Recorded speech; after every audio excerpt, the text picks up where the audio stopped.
Caleb Voss did not forget to show up at the train depot in Billings. He simply chose not to. He had written Mara Bellamy 17 letters over 8 months, careful, deliberate letters full of promises about Montana land, and a fresh start and a man who was ready to build something real. He had described his shop, his savings, his intentions. He had signed every single one with "Yours faithfully, Caleb."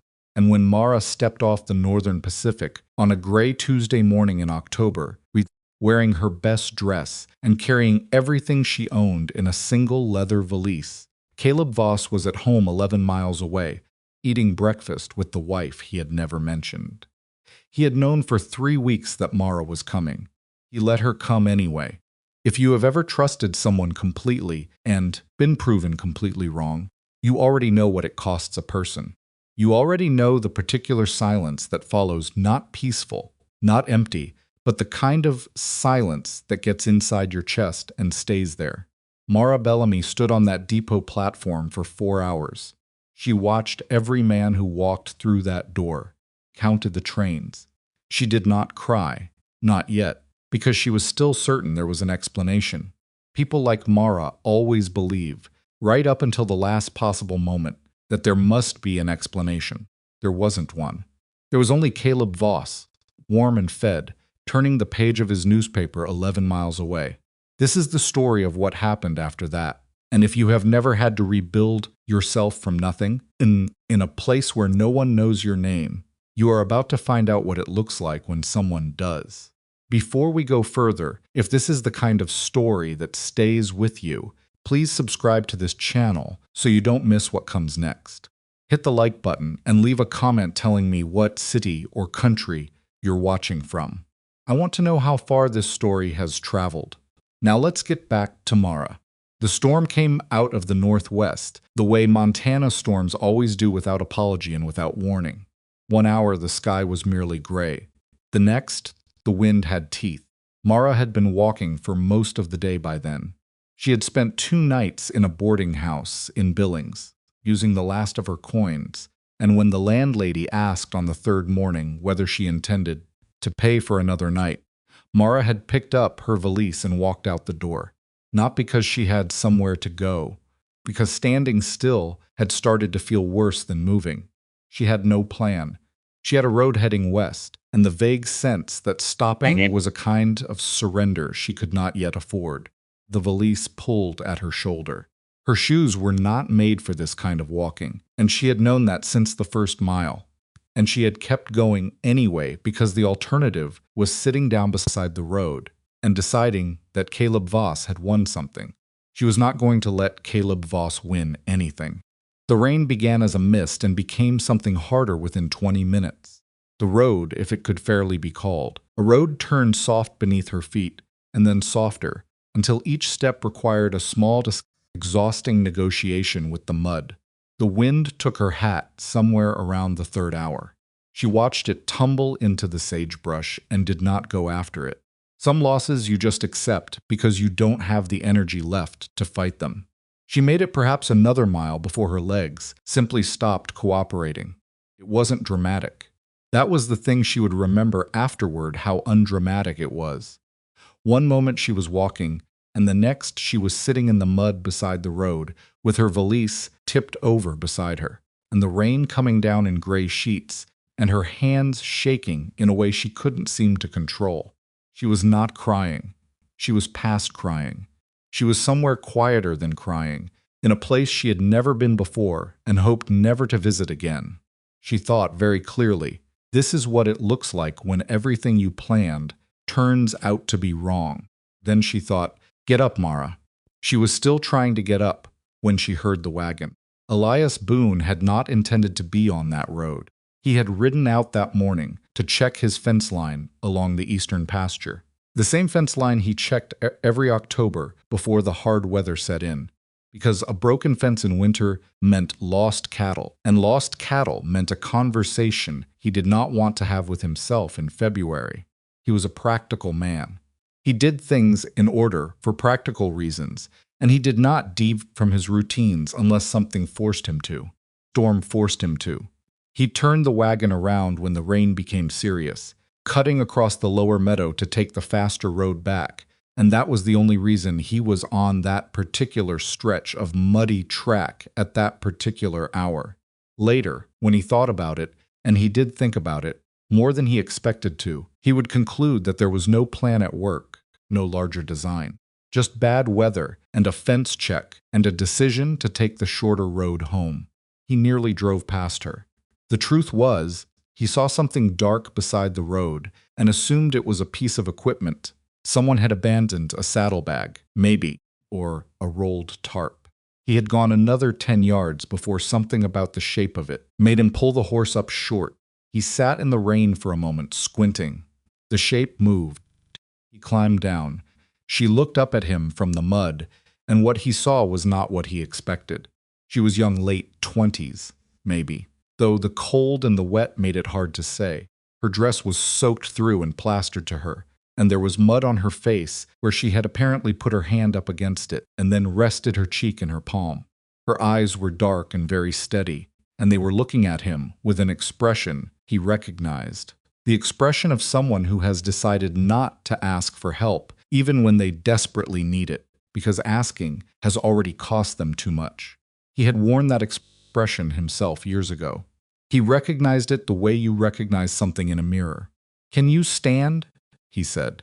"Yes," she said, and then she tried, and she couldn't, and her jaw tightened the way people's jaws tighten when they refuse to acknowledge what just happened.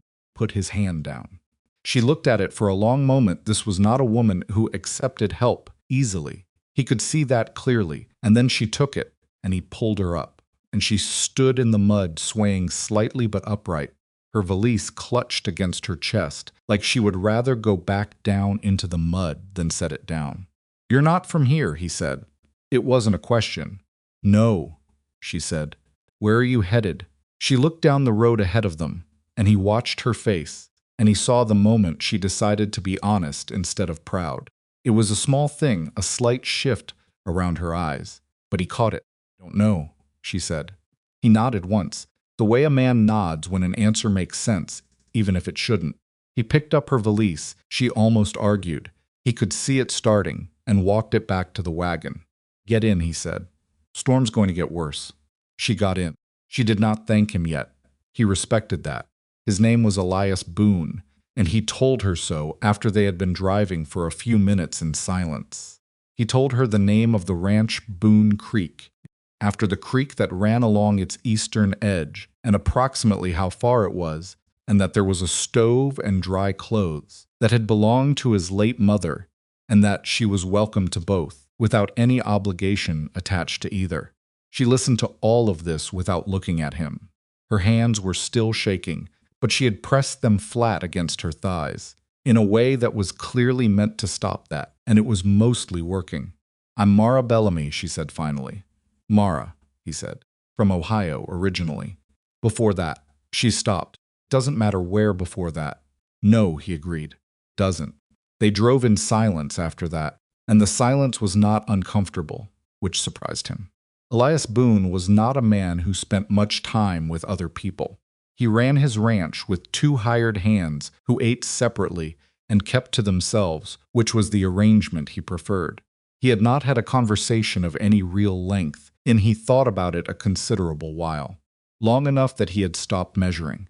The rain hammered the wagon roof, and the horse put her head down and kept moving, and Mara Bellamy sat beside him, with her hands pressed flat against her legs and her jaw set, and something about her stillness reminded him of the way a person looks when they are holding themselves together by sheer unwillingness to fall apart.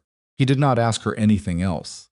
He had learned, over a long life of not asking questions, that people tell you what they want you to know when they're ready, and pushing only makes them close tighter.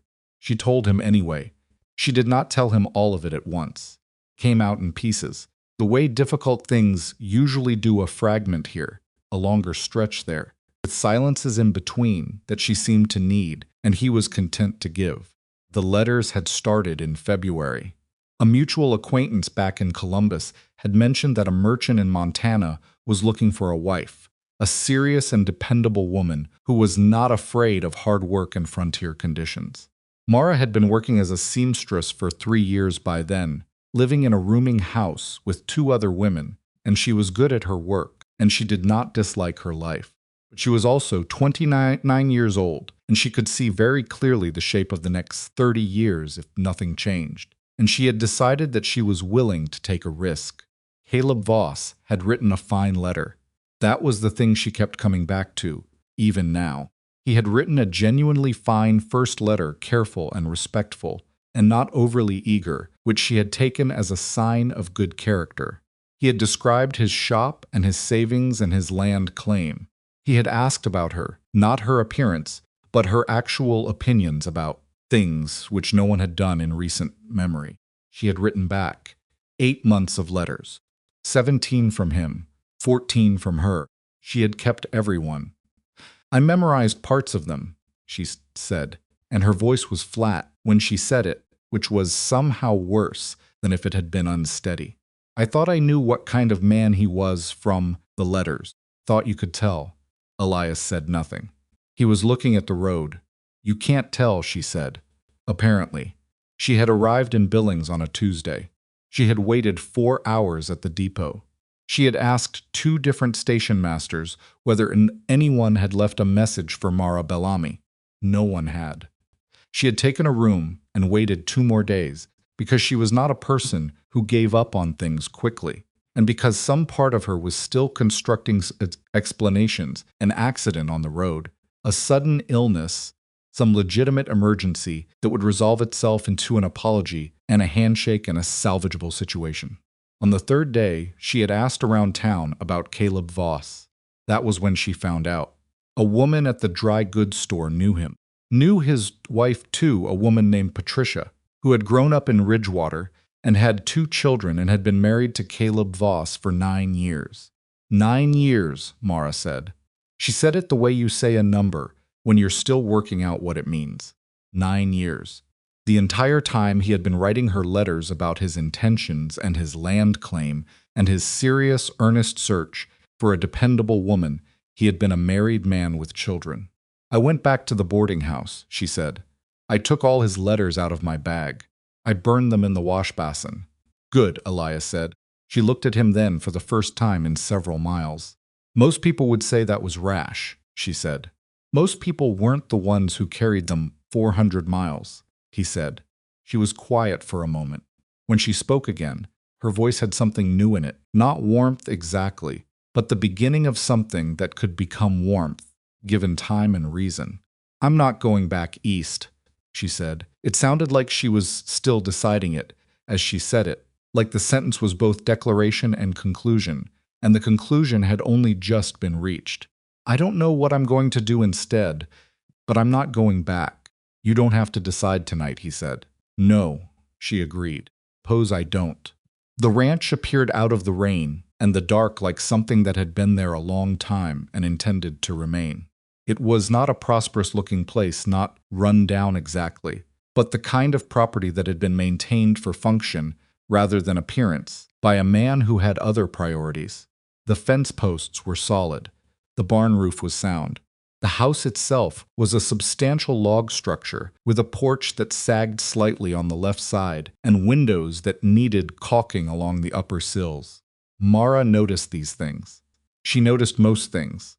Elias showed her to a small room off the kitchen that had a narrow bed and a chest of drawers and a hook on the back of the door. He brought a lamp and a pile of dry clothes from a trunk in the main room. His mother's things, he said. Matter of fact about it, not apologetic, and told her there was water heating on the stove and that she should eat something before she slept. She ate at the kitchen table while he sat across from her and drank coffee and did not stare at her, which she appreciated. The hired hands were in the bunkhouse. The house was quiet except for the storm outside, which had become full and serious now, the kind of storm that makes you aware of the walls around you in a way that isn't unpleasant. Why did you stop? She said. He looked up from his coffee. On the road. You almost didn't. She had seen it the way the wagon had kept moving for those extra yards before pulling up. Why did you come back? He thought about it for a moment, which she respected. A man who thinks before he answers is a man who is actually answering you. Because you moved. He said, if you hadn't moved, I might have kept going. But you moved, and I knew what I was looking at. What were you looking at? Someone who was still trying, he said. Even when trying wasn't working. She looked at him across the table, this large, quiet, watchful man who had pulled her out of the mud without asking for anything and brought her to a warm kitchen and given her his mother's dry clothes, and she did not know what to make of him yet. She was not sure she trusted him. She was not sure she trusted her own judgment about people right now, which was the more honest version of the same thing. She was dry, she was warm, she had eaten. I'll work for my keep, she said. I'm not here for charity. I didn't offer charity, he said. I offered a dry room. The food is extra, he said. We'll settle it in the morning, she almost argued. Then she looked at his face and saw that he meant exactly what he said, no more, no less, and she let it go. In the morning, she agreed. She went to bed in her narrow room with the storm still going outside and the lamp turned down low, and she lay in the dark and thought about Caleb Voss and about the depot in Billings and about the charred paper at the bottom of a wash basin in a boarding house she would never return to. She thought about the 17 letters she had memorized in pieces. She thought about the wife named Patricia, who had 2 children and had never known, or maybe had always known, or maybe something in between there were. She was discovering a great many things that fell into the space between knowing and not knowing. She did not feel sorry for herself. She had decided, somewhere on that muddy road between Billings and wherever she was now, that self-pity was a luxury she couldn't afford and wouldn't choose anyway. What she felt instead was something more complicated, a kind of raw, exhausted clarity, the way you sometimes feel after a high fever breaks, when everything is very sharp and a little strange, and you're not sure yet whether the sharpness is wisdom or just damage. She thought, Caleb Voss made a fool of me. Then she thought, no, he tried to. That's different. The storm hammered the roof. Somewhere in the barn, a horse shifted and settled. The house creaked once, deeply, like a person turning over in sleep.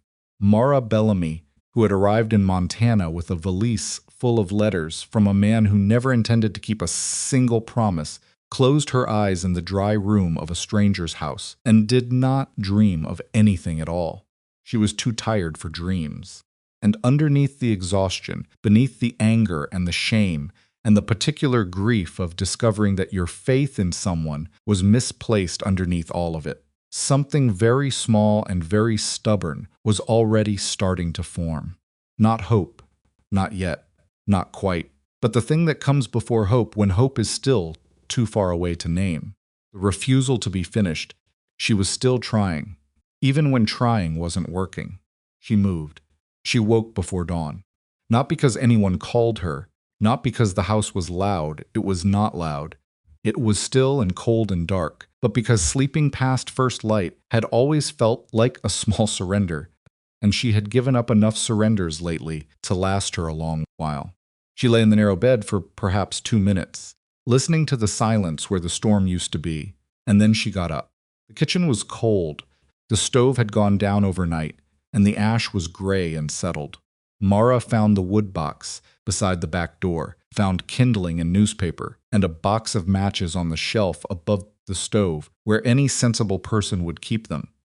And she had a fire going before she fully understood that she had decided to do it. Some things you do before your mind catches up. She found coffee.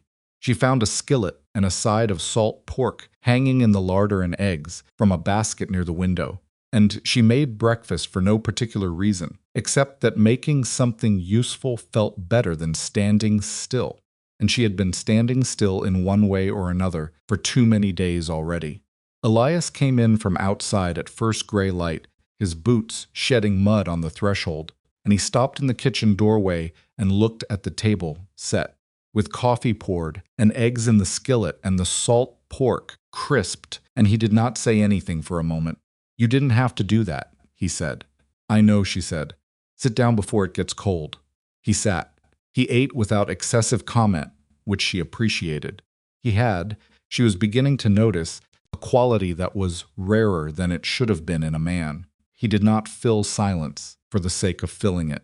He said things when he had something to say, and otherwise he was quiet, and the quiet did not feel like absence. Felt like a different kind of presence. She poured herself coffee and sat across from him and said, "I want to talk about the arrangement." He looked up. "You said last night we'd settle it in the morning," she said. "It's morning, so it is. I can cook. I can clean, mend, preserve, keep a kitchen garden if the ground's not frozen yet. I can do accounts if you need them done. I kept books for the seamstress shop for 2 years." She paused. "I'm not asking for wages right away. I'm asking for room and board until I figure out what comes next. After that, we renegotiate." He considered her from across the table. She did not look away. "Can you handle a horse?" he said. "Not well, but I learn fast." "The cabin on the north end of the property needs work," he said. "Roof's sound, but the interior's been empty 2 years. If you're willing to take that on getting it livable, it's yours to stay in, separate from the house. More private." She had not expected that. The offer of separate quarters, real privacy, not just a borrowed room, meant something she hadn't realized she needed until it was offered. "Yes," she said, "that works." "Good." He drank his coffee. "I'll have Pete show you the horse situation after breakfast." And that was how it was settled. No contracts, no formal handshake, no lengthy negotiation. Just two practical people in a cold kitchen deciding on terms that suited them both, in the straightforward way that people sometimes manage when neither one of them is trying to take advantage of the other. She would learn later that Elias Boone had not had a single conversation of that length with another person in over a year. The north cabin was in worse shape than she had been led to expect.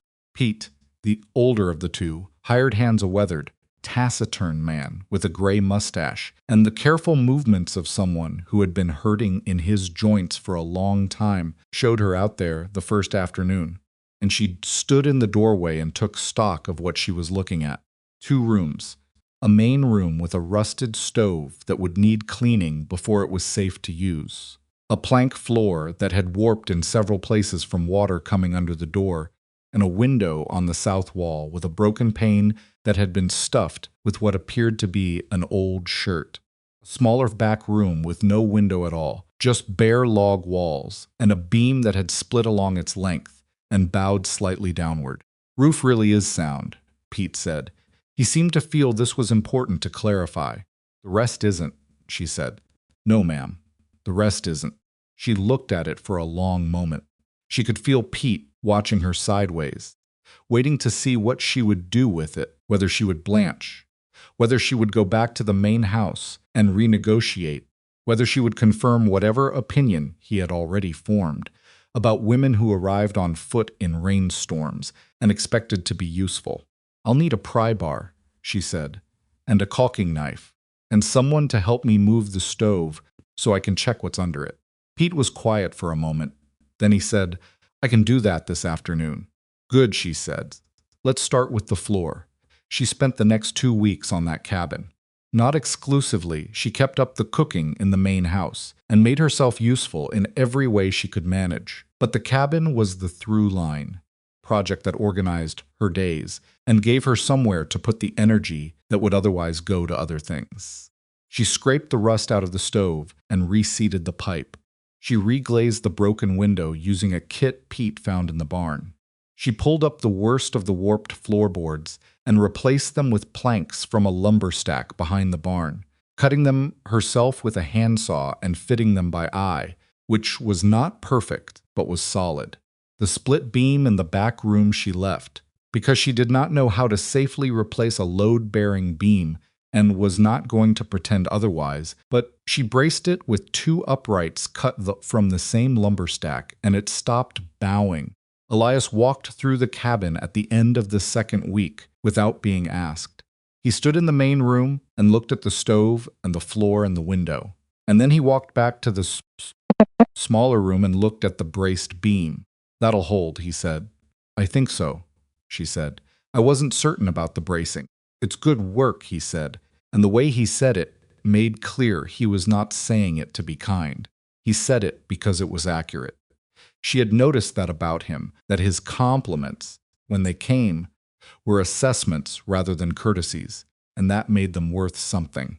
She moved into the cabin on a Wednesday. She brought her valise and the blankets from the main house room and a small clay pot she had planted with the last of a packet of flower seeds she'd been carrying since Ohio.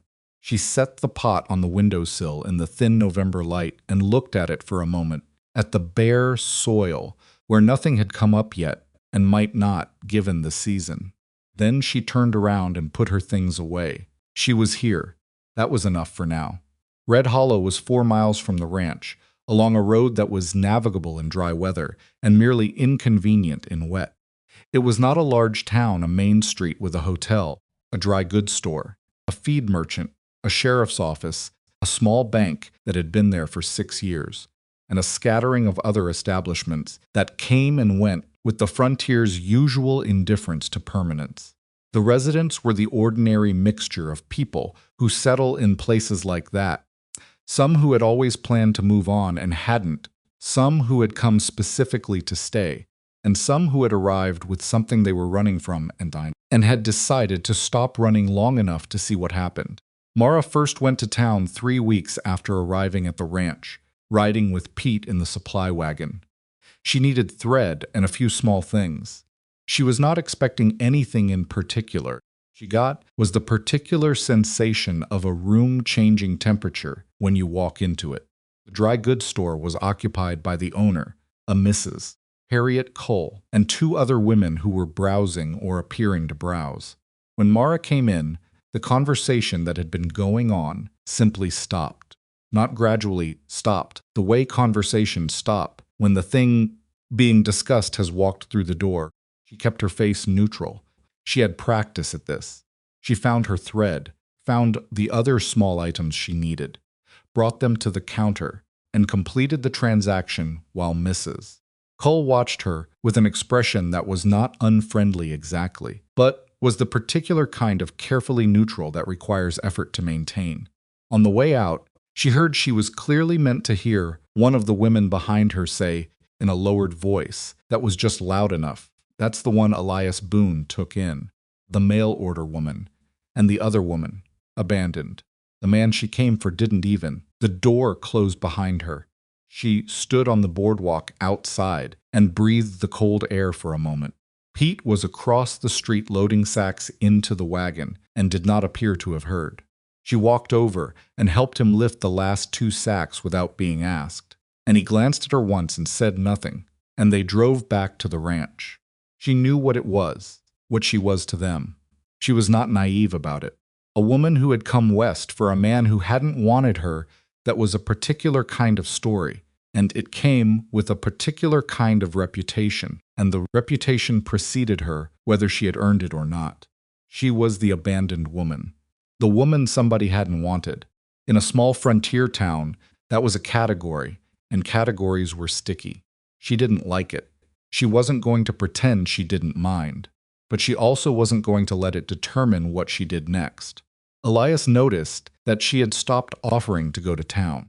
He noticed because he noticed most things, even the things people did not say, which were often more informative than the things they said. He did not ask her about it directly. Instead, one afternoon in early December, he said he was going to Red Hollow for supplies and asked if she wanted to come along. She looked at him with an expression he was starting to recognize, the brief, assessing pause she made before any answer that mattered. "No," she said, "but thank you." "Something happened in town," he said. "Nothing I didn't expect," she said. She turned back to the pie she was making. She was rolling the crust with the kind of concentration that means the subject is closed. He thought about pushing it. He was not generally a man who pushed. He had learned through a long and particular education in human nature that pushing usually only made the walls go up faster. So he said, "All right," and went to get his hat. And on his way through the kitchen, he stopped and said, without looking at her directly, "They'll come around. People in Red Hollow usually come around eventually." She kept rolling. "I'm not waiting on them." she said. No, he said. I didn't think you were. He went to town, came back with the supplies, and unremarked upon, a small bag of coffee that was considerably better quality than what she'd been using. He left it on the kitchen shelf and went out to the barn. She looked at it for a moment when she found it. She didn't say anything about it either. Some things communicate better that way. December turned the valley into something severe and beautiful and entirely indifferent to the people trying to live in it. Temperature dropped in a sustained, businesslike way. Creek along the eastern pasture froze over in stages, the ice spreading from the edges inward. Cattle required constant attention feed, water, checking for signs of cold stress, and the two hired hands worked long hours, and Mara found herself working alongside them more than anyone had asked her to. She had not been asked to help with the cattle. It was not part of any arrangement. She had simply started appearing at the barn in the mornings, and nobody had told her to stop, and eventually it became the way things were. She learned to halter a horse from Pete, who taught without comment and corrected without condescension. She learned which cattle were trouble and which were steady and what the difference looked like from across a field. She was not good at it yet, but she was getting better, and she approached the learning the same way. She approached everything with a directness that had no room in it for false modesty or exaggerated certainty. Elias watched this from a comfortable distance.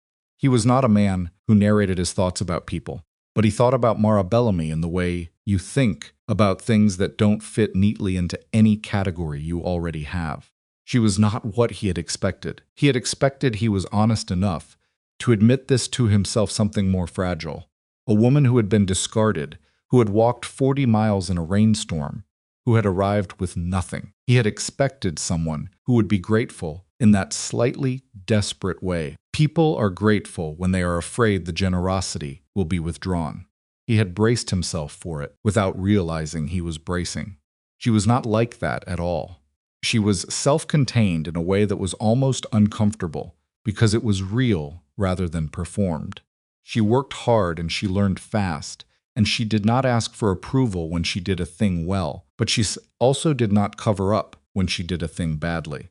She had reseated the stovepipe wrong the first time, discovered this herself, and redone it before telling him. And when she told him, she said, "I did it wrong and then I fixed it," with no additional editorializing in either direction. He had found himself respecting her more than for any of the things she had gotten right on the first try. He was not accustomed to respecting people quickly. He was not accustomed to much of anything involving other people, if he was honest about it. The ranch had been his buffer against the world for years now, and it had been a comfortable buffer, and he had not spent significant time questioning whether comfortable and good were the same thing. Mara Bellamy was the first person in a long time who made that question feel like it had some weight to it. He did not do anything about this. He was not the kind of man who did things about feelings when he was still trying to understand them. But he noticed. He was a man who noticed. The robbery happened on a Thursday night in the second week of January. Mara heard about it the way she heard about most things that happened in Red Hollow, indirectly, through the particular telegraph of small-town information that operates through supply wagons and Pete's occasional reports, and the spare conversations that happened when she and Elias were both in the same room and something had occurred that affected the world they lived in. The Red Hollow Bank had been hit after closing, the lockbox forced, and cash taken. The night clerk knocked down and left with a bad headache and a story he could not stop telling. 3 or 4 men. By the clerk's account, he had only seen 2 clearly, and he had been shaken enough that his descriptions were more atmosphere than detail. They had come in fast and gone out faster, and by the time anyone raised the alarm, there was nothing but hoof prints in the snow heading north. Mara listened to this account and felt the appropriate sympathy for the night clerk and the appropriate distance from it that you feel when a thing has happened near you, but not to you. She did not imagine at first that it had anything to do with her. That was before she heard about the witness. She was in the dry goods store. She had started going to town again, quietly, because she was not going to spend her life avoiding it when she overheard Mrs. Adeline Marsh, who was a woman of strong opinions and a persistent need to be the person who had heard things first, telling someone at the far end of the counter about a witness. A woman, Mrs. Marsh, was saying, with the particular satisfaction of a person reporting something shocking, seen near the East Road on the night it happened. Walking alone after dark. Nobody from around here. She paused for effect. Well dressed for a woman walking alone in January, some say. Mara was looking at a bolt of dark wool and keeping her face entirely still. They know who it was, the other woman said. Mrs. Marsh's voice dropped, but not enough. It was never enough when Mrs. Marsh dropped her voice. Well, there's talk. There's certainly talk. A woman living out on the Boone Creek property, they say, not from here originally, came in October under circumstances. Another pause. You know what I mean. Mara put the bolt of wool down. She turned, and she walked to the counter, and she completed her purchase, and she said good morning to Mrs. Cole, and she walked out of the store and across the street and climbed into the wagon where Pete was waiting. She sat with her hands in her lap for a long moment. You hear that? She said. Pete looked straight ahead. Heard some of it, he said. They think I was near the bank that night. Said nothing for a moment. Then, were you? She turned to look at him. It was a fair question. He asked it without accusation. I was in the north cabin, she said. I went to bed early. I had a headache. I saw your lamp, he said. Around 9 o'clock. You were inside. She let out a breath. Good. Then there's a witness. There's a hired hand, he said, and his tone made clear he understood the distinction and was not confident that the two were equivalent in the eyes of Red Hollow. He was not wrong to be uncertain. Sheriff Gideon Rusk came to the ranch on a Saturday morning, 3 days after the robbery. He was a tall man, broad through the shoulders, with the careful eyes of someone who had learned to look at situations from multiple directions before deciding what they were. He was not unkind. That was the thing she kept noting about him. He was not unkind, and he was not making assumptions aloud. But there was a quality to his visit that was not quite casual. Elias brought him inside, and they sat at the kitchen table, all three of them, and the sheriff explained why he was there in a measured, considered way that had been clearly thought through before he arrived. There had been a witness, he said, someone passing on the East Road the night of the robbery, who had reported seeing a woman on foot moving in the direction of town. Description was, he paused here, not precise. Dark coat, medium height, dark hair, on foot. He looked at Mara when he said it, not accusingly, just informatively. That description fits a number of women, Elias said. His voice was level, but there was something underneath it that was not level. It does, the sheriff agreed. That's exactly why I'm here, rather than this being a more formal conversation. Miss Bellamy. He turned to her. Can you account for where you were Thursday evening between 8 and midnight? The north cabin, she said. In bed by 9. Pete Larson saw my lamp burning around 9 o'clock. Anyone else? No, she said. I live alone. The sheriff nodded slowly. He wrote something in a small notebook. He asked several more questions, none of them aggressive. All of them, the kind that are designed to look for inconsistencies rather than to find them. Because a man looking for inconsistencies and a man looking for guilt are doing different work, and Gideon Rusk appeared to understand the difference. When he was done, he folded his notebook and said, I appreciate your time. I'll be speaking with Pete Larson as well. He'll tell you the same thing, Mara said. I expect he will, the sheriff said. He put his hat on and stood. I have to ask both of you not to leave the county for the time being. This is standard. It's not a judgment. Understood, Elias said. Sheriff left. His horse's hoofbeats faded down the road, and then there was just the cold kitchen and the sound of the fire in the stove, and the two of them sitting at the table. Elias said, He's doing his job, I know, she said. Doesn't mean. I know what it means, she said. Elias. She said his name with a patience that was also a small warning. I know what's happening. This description fits me well enough for people to make the connection they were already looking to make. A woman with no roots here, no family, no standing. She said the word like it tasted specific. I know exactly what's happening. He was quiet for a moment. What are you going to do about it? She thought. It was a real question, and it deserved a real answer, and she did not have one yet. So she sat with it, the way she sat with most things that didn't have easy answers steadily, without flinching from the fact of not knowing. I'm going to keep working, she said finally, and I'm going to wait. That's all? For now, she said, because doing anything else would look like running, and I am not running. He looked at her across the table, and something shifted in his face, not dramatically, not the way things shift in stories, but the perceptible shift of a man who has just understood something he had suspected, but not confirmed. She meant it, completely, was not used to people who meant things completely.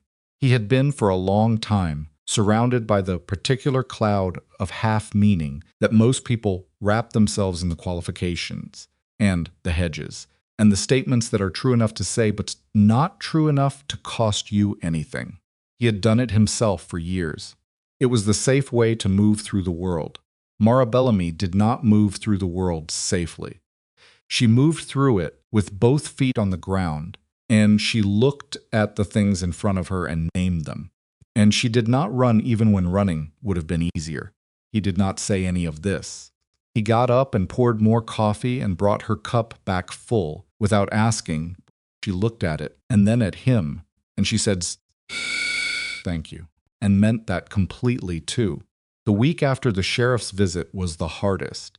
It was hard in the particular, exhausting way that things are hard when the problem is not anything you can work on directly, when the obstacle is other people's minds, which you have no access to and no tool for. The talk in Red Hollow did not stop. It expanded, Mrs. Adeline Marsh, Mara learned through Pete, had been very busy. Story had grown in the way stories grow in small towns, accumulating details that no one could quite verify and that no one was quite willing to discard, because a good story in a hard winter is its own kind of currency.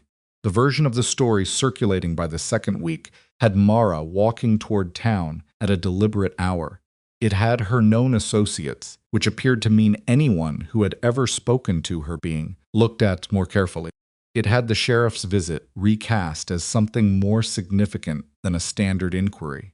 She heard this in pieces, mostly from Pete, who reported it in the same flat voice he used for weather and fence repairs factually, without embellishment, because he clearly understood that she needed information more than she needed protection from it. Mrs. Marsh is saying she was seen talking to strangers at the feed store last month, Pete said one morning. Speaking of Mara in the third person, even though she was standing 3 feet away, which was a habit of his, she had stopped finding strange. I talked to 2 men at the feed store, she said. They were asking about the road to Ridgewater. I told them it was east and south, and I didn't know the conditions. That's probably not the version Mrs. Marsh has, Pete said. No, she agreed. It probably isn't. She did not go to town that week, or the week after. Not because she was afraid she told herself this, and she mostly believed it, but because she was choosing her moments carefully. And this was not a moment for confrontation. This was a moment for staying visible at the ranch, doing her work, being where people could see her, being exactly who she was, which was the only argument she had. Elias said very little. He watched, which was his mode. But she began to notice things, that he was going to town more often than he used to, that he was having conversations at the feed store and the hotel that lasted longer than supply runs required, that he came back from these trips with a quietness that was different from his usual quietness, more weighted. She did not ask him about it directly. She was not sure she wanted to know what people were saying to his face. One evening she was in the main house kitchen, patching one of his work shirts, when he came in and sat down across from her in the way he had started sitting, not like a guest, not with the careful distance of the first week, but with the ease of someone who knows the room and his place in it, put his hands around a coffee cup and looked at the table for a moment. Mara, he said. What? She said, not looking up from the shirt. How long can you do this? She looked up then. Keep your head down, he said. Wait for it to pass. How long can you do that? She held his gaze. It was not a challenging question. She could hear that in how he asked it was a real one. The kind that comes from someone who is trying to understand the shape of a problem so they can think about it honestly. As long as I have to, she said. He nodded slowly, turned the coffee cup in his hands. I've been thinking, he said, that waiting might not be the only option. What's the other option, she said. He was quiet for a moment. Outside, the wind had picked up, moving through the bare cottonwoods along the creek, with a sound like something being shaken loose. I don't know yet, he said. I'm still thinking. It wasn't much. It was, in fact, almost nothing. A man saying he was still thinking, which is what people say when they don't have answers. But there was something in the way he said it that sat differently than nothing. It sat like something solid that had been placed between her and a very long drop, not big enough to stand on, but big enough to hold. She went back to the shirt. He sat with his coffee. The wind worked through the cottonwoods outside, and the fire in the stove said its one repeated word, and the evening came down over the Boone Creek Ranch. And somewhere in Red Hollow, people were still talking. They kept talking all the way into the third week. And then one morning, a Sunday, gray and cold, with the sky holding the flat white color that means more snow before nightfall, Mara looked out the window of the north cabin and saw a rider coming up the road. And she recognized the horse before she recognized the man, because she had started paying attention to horses the way you would pay attention to the things that bring news. It was the sheriff's gray. She put on her coat. She walked to the main house before he reached the gate. She knocked once, and Elias opened the door, and she said, "Sheriff's coming." And he looked past her at the road and said, "I see him."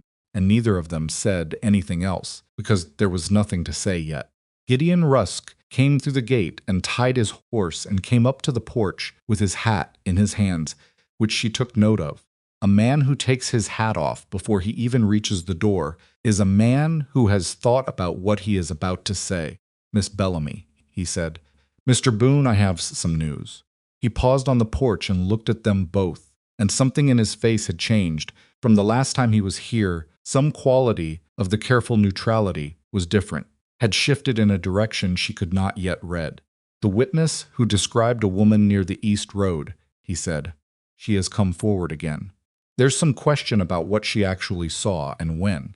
He stopped. He looked at Mara directly.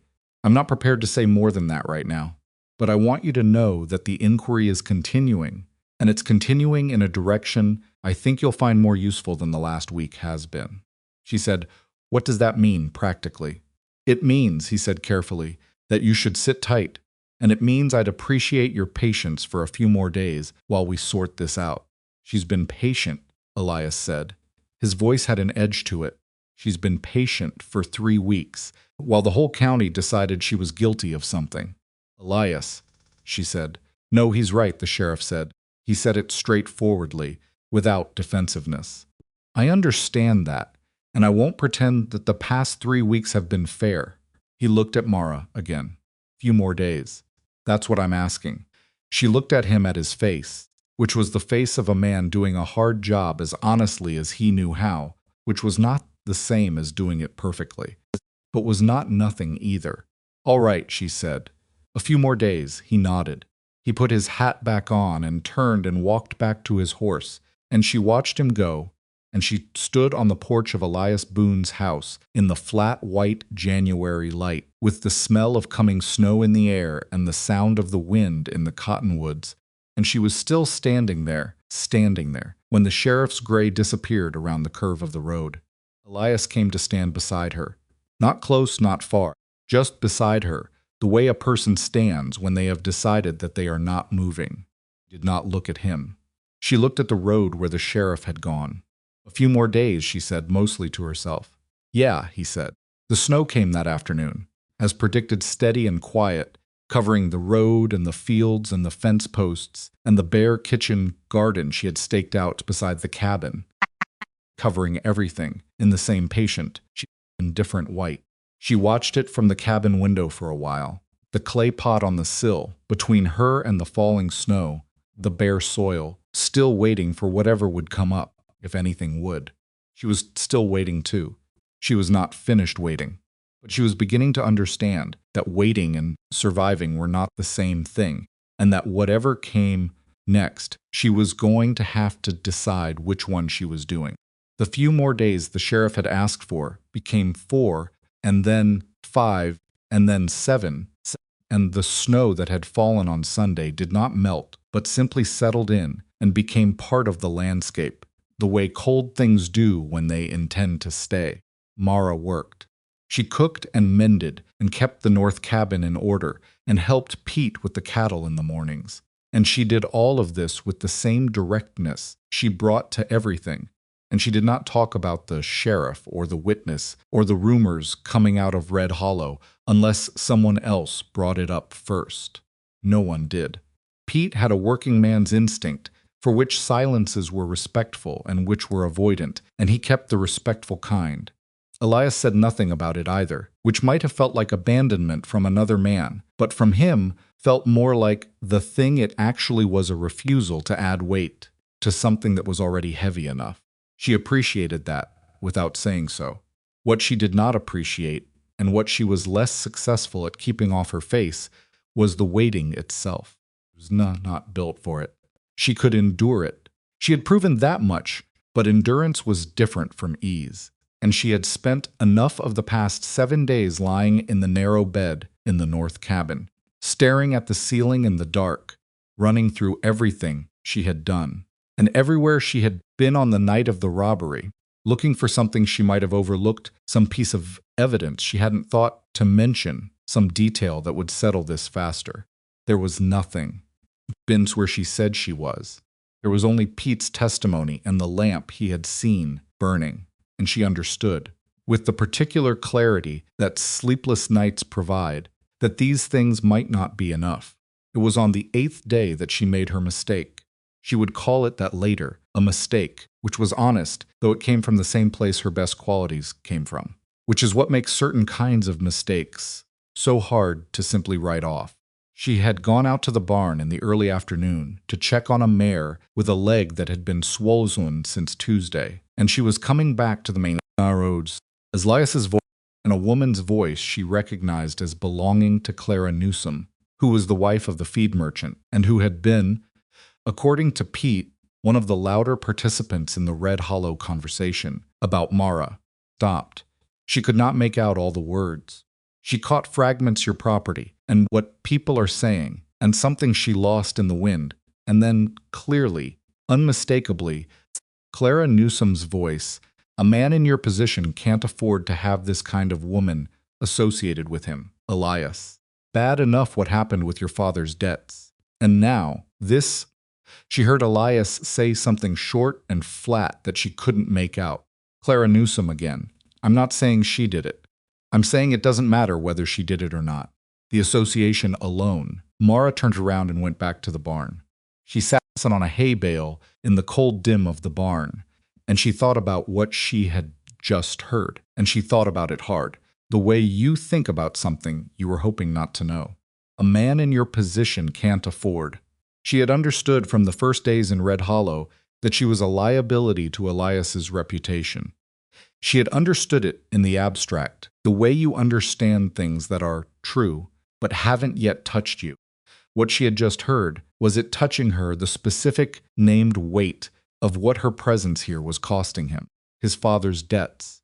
She had not known about those. She filed that away without examining it because there were more pressing things to examine. She sat in the barn for a long time.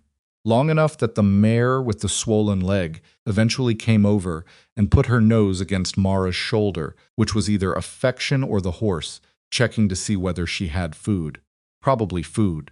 She scratched the animal's jaw absently, and she thought through what she was actually considering, and she made herself say it plainly, inside her own head where she couldn't dress it up.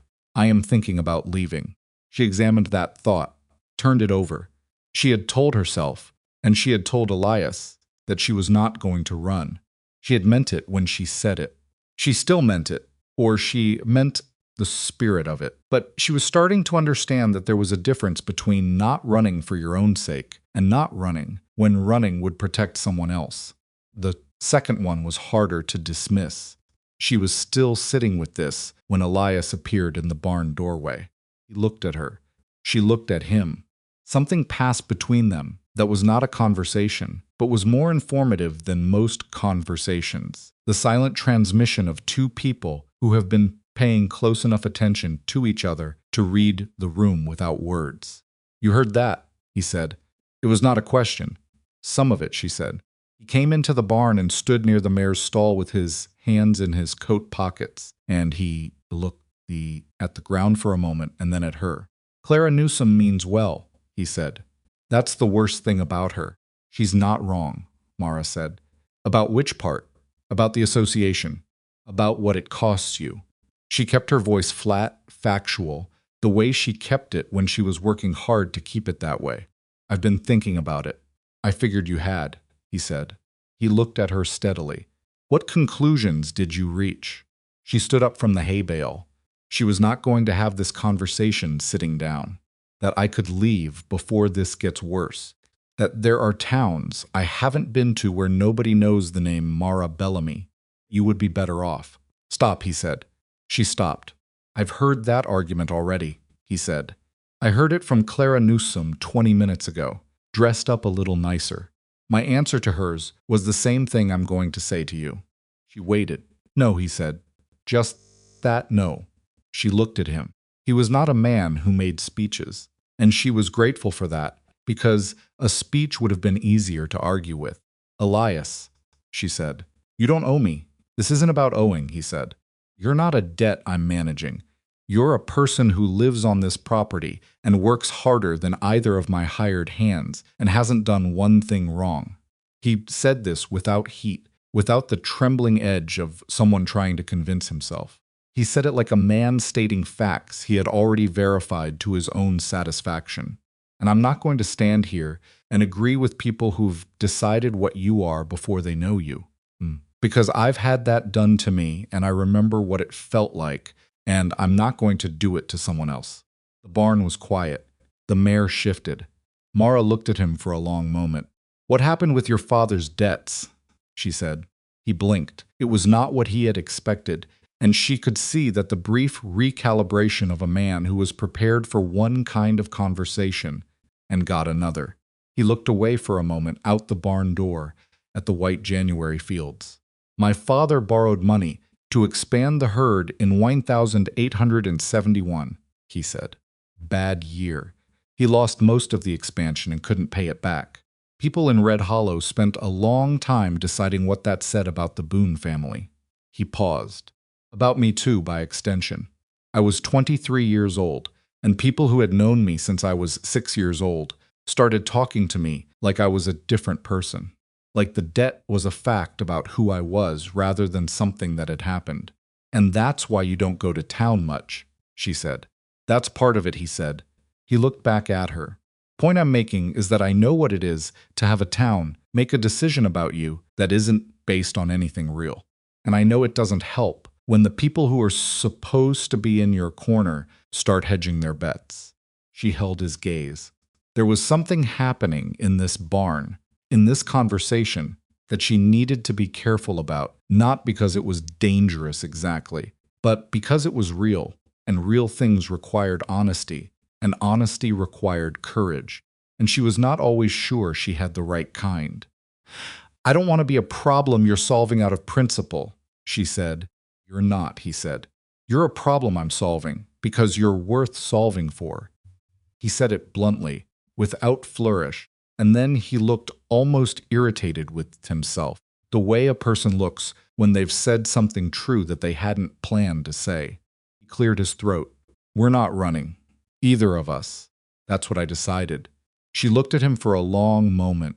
"We," she said. "We," he said. He did not look away. She nodded. Once the way you nod when a thing has been settled that you weren't sure was going to get settled. She picked up the kit she'd brought to check the mare's leg and went back to doing what she'd come to the barn to do. And Elias stood there for another moment and then turned and walked back to the house. And neither of them said anything else. And the barn was very quiet, and the fields outside were very white, and the words sat between them in the cold air, like something that had been placed down carefully and was not going to be moved. She had not been sleeping well, which she knew, but she did not know how not well until the night she woke at 3 in the morning to the sound of her own boots. She was sitting on the edge of the bed with her coat half on. The lamp was cold. She had no memory of waking up, no memory of getting up, no memory of the decision to put her coat on. She sat in the dark of the north cabin with one arm in and one arm out of her coat, and she understood with a cold clarity that was different from any wakefulness she'd had in recent weeks what she had been about to do. She had been about to leave. Not consciously, not with the deliberate, principled debate she'd had with herself in the barn. That was a different thing. A waking calculation she could argue with and had argued with. This was something older and less rational. The body's own response to sustained pressure.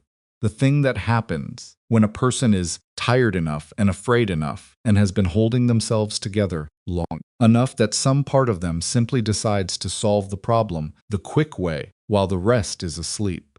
She sat in the dark and looked at the wall. Her valise was on the floor near the door. She did not remember moving it. She must have moved it before she woke, in whatever sleepwalking state had gotten her to the edge of the bed and halfway into her coat. She looked at the valise for a long time. Then she took her other arm out of the coat and laid it back on the chair, and she lay back down on the bed and stared at the ceiling, and she thought about everything she would be leaving if she left. The north cabin that she had rebuilt with her own hands, the plank floor she had cut and fitted, the window she had reglazed, the bowed beam she had braced, kitchen garden staked out in the snow, the clay pot on the sill where something might or might not come up in spring, Pete's taciturn morning reports, the better coffee that appeared on the shelf without comment. She thought about Elias saying "we" in the barn, the slight irritation on his face when he said it like a man who had surprised himself.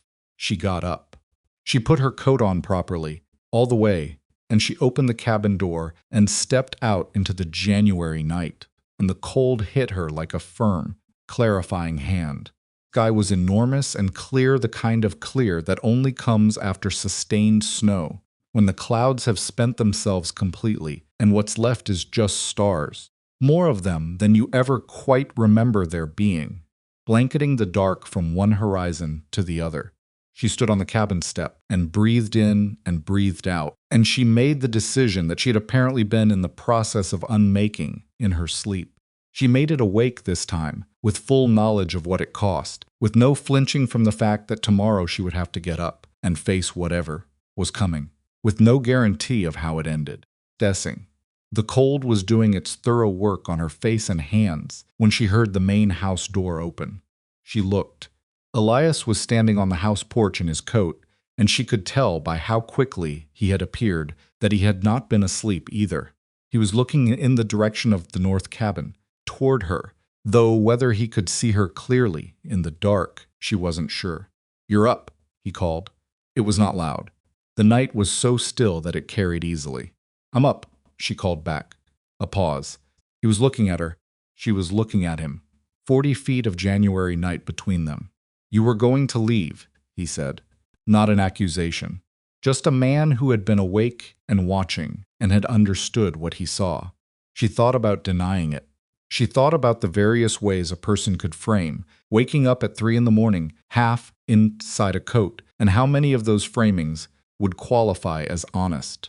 "Was thinking about it," she said. "In my sleep, apparently." He was quiet for a moment, and now he said, "Now I'm awake," she said. Another pause. The stars were doing their indifferent, beautiful work above them. "Go back inside," he said. "It's cold." "I know it's cold," she said. "Mara." "All right," she said. She went back inside. She did not hear him go back in for a long time after that. She lay in the dark and listened to the silence, and she knew he was still out there, on the porch, in the cold, for reasons he would not explain, and she would not ask about. It was enough to know. It was more than enough. She slept. In the morning, neither of them mentioned the night. They had coffee in the kitchen, and Elias said the north fence needed checking after the week's snow, and she said she'd found a loose board on the barn door that should be dealt with before the next wind.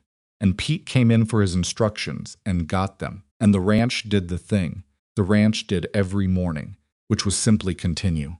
But something had changed, and they both knew it, and not talking about it was not the same as not knowing. The change was this: Elias had stopped watching from a comfortable distance. Whatever private calculation he had been working through since October, the guarded, careful evaluation of another person that he did, as automatically as breathing, had arrived somewhere. He had arrived at we, and he had said it aloud, and he was not walking it back.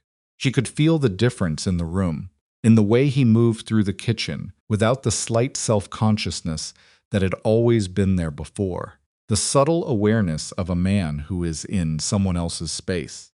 He was not in someone else's space anymore. He was in the space they shared, which was a different thing entirely, and he seemed to know it. She noticed this and said nothing, and the saying nothing was itself a kind of speaking. What she could not settle was the question of what came next in Red Hollow. The sheriff had asked for a few days, and those days were becoming weeks, and the inquiry that was supposedly continuing was continuing without any visible result. And she was not going to be able to hold this particular position indefinitely. Sooner or later, something had to give. Either the truth came out, or she had to face the town's judgment directly, or both, or neither, which was the option she liked least, because it meant the situation simply calcifying into permanent suspicion, with no resolution and no exit. She thought about this. She thought about it the way she thought about the North Cabin, when she first saw it, not despairingly, but practically, looking for what could be done rather than cataloging what was broken. On a Thursday afternoon, 2 weeks after the sheriff's visit, she made a decision. She told Elias at dinner. "I'm going to town tomorrow," she said. He looked up from his plate. "Not to do anything in particular," she said quickly, before he could ask. "Not to confront anyone. I'm going to go to the dry goods store and buy what I need and go to the post office and then come home. In plain sight. In the middle of the day." He turned this over. She could see him doing it. "You think that's better than staying out here," he said. "I think hiding looks like guilt," she said, "and I've been doing something that looks a lot like hiding." She paused. "I'm not hiding. But if I keep not going to town, that's what it looks like from outside." He was quiet for a moment. "I'll come with you," he said. She opened her mouth and he held up a hand. "Not to manage you," he said. "Not to stand between you and anyone. Just because I need supplies too, and there's no good reason to make 2 trips." She looked at him. The not managing was important, and she believed he meant it, because she had learned to read the difference between his words and the thing underneath them, and they matched. "All right," she said. "But if Mrs. Adeline Marsh says something, I'll stay out of it," he said. "Because she's not worth it," Mara said. "Not because I can't handle it myself." "Obviously," he said, and went back to his dinner. They went to town on a Friday morning, which was the busiest day in Red Hollow, because it was when the supply wagons came through from Ridgewater and people tended to gather. Mara had chosen it deliberately. If the point was to be seen, there was no use going on a quiet Tuesday. She wore her good coat, not because she was performing anything, but because a woman who is being watched by a town might as well give them something accurate to look at. She had her list. She had her composure. She sat in the wagon beside Elias and watched the road and did not rehearse anything, because rehearsing was another form of hiding, and she was done with that. Red Hollow received them. That was how she thought about it afterward. The town received them, in the way a room receives a change in temperature. People noticed. They were noticed in the feed store, where 2 men stopped talking when Elias walked in and then resumed talking, carefully, about something unrelated. They were noticed at the post office, where the postmaster, a small careful man named Amos Fletcher, gave Mara her post with the overly neutral expression of a man who has opinions he's decided not to share. She was reading the single letter she'd received from her older sister in Ohio, who wrote infrequently and without warmth, but did write when she heard the voice. Mrs. Adeline Marsh, directly behind her, talking to another woman, not particularly quietly. And I think it takes considerable nerve, frankly. coming into town like everything's normal when the sheriff's. Still, Mara turned around. She had not planned to. It was not a decision, it was just what her body did, and by the time she was aware of doing it, she was already looking at Mrs. Adeline Marsh from a distance of about 4 feet, and Mrs. Marsh had gone quite still, the way people go still when the subject of a conversation becomes its audience. The other woman, a younger woman Mara didn't recognize, took a small step back. Mara looked at Mrs. Marsh. She took her time looking, the way you take time when you want a person to understand that you are not rushed, that you have thought about this, that what you say next is not a reaction but a decision. Mrs. Marsh, she said. Her voice was perfectly even. I would like to clear something up, since you've been kind enough to keep people informed about my situation. Mrs. Marsh opened her mouth. Mara continued without breaking pace. I was at the Boone Creek Ranch on the night of the robbery. I was in my cabin by 9 o'clock. Pete Larson can confirm this and has confirmed it to the sheriff already. I have not been charged with anything because there is nothing to charge me with. She paused one beat. I understand that an unmarried woman living on a man's property under unusual circumstances is interesting to people. I understand that interest. What I won't do is pretend that interest has anything to do with facts. Mrs. Marsh said stiffly. I know what you were doing, Mara said.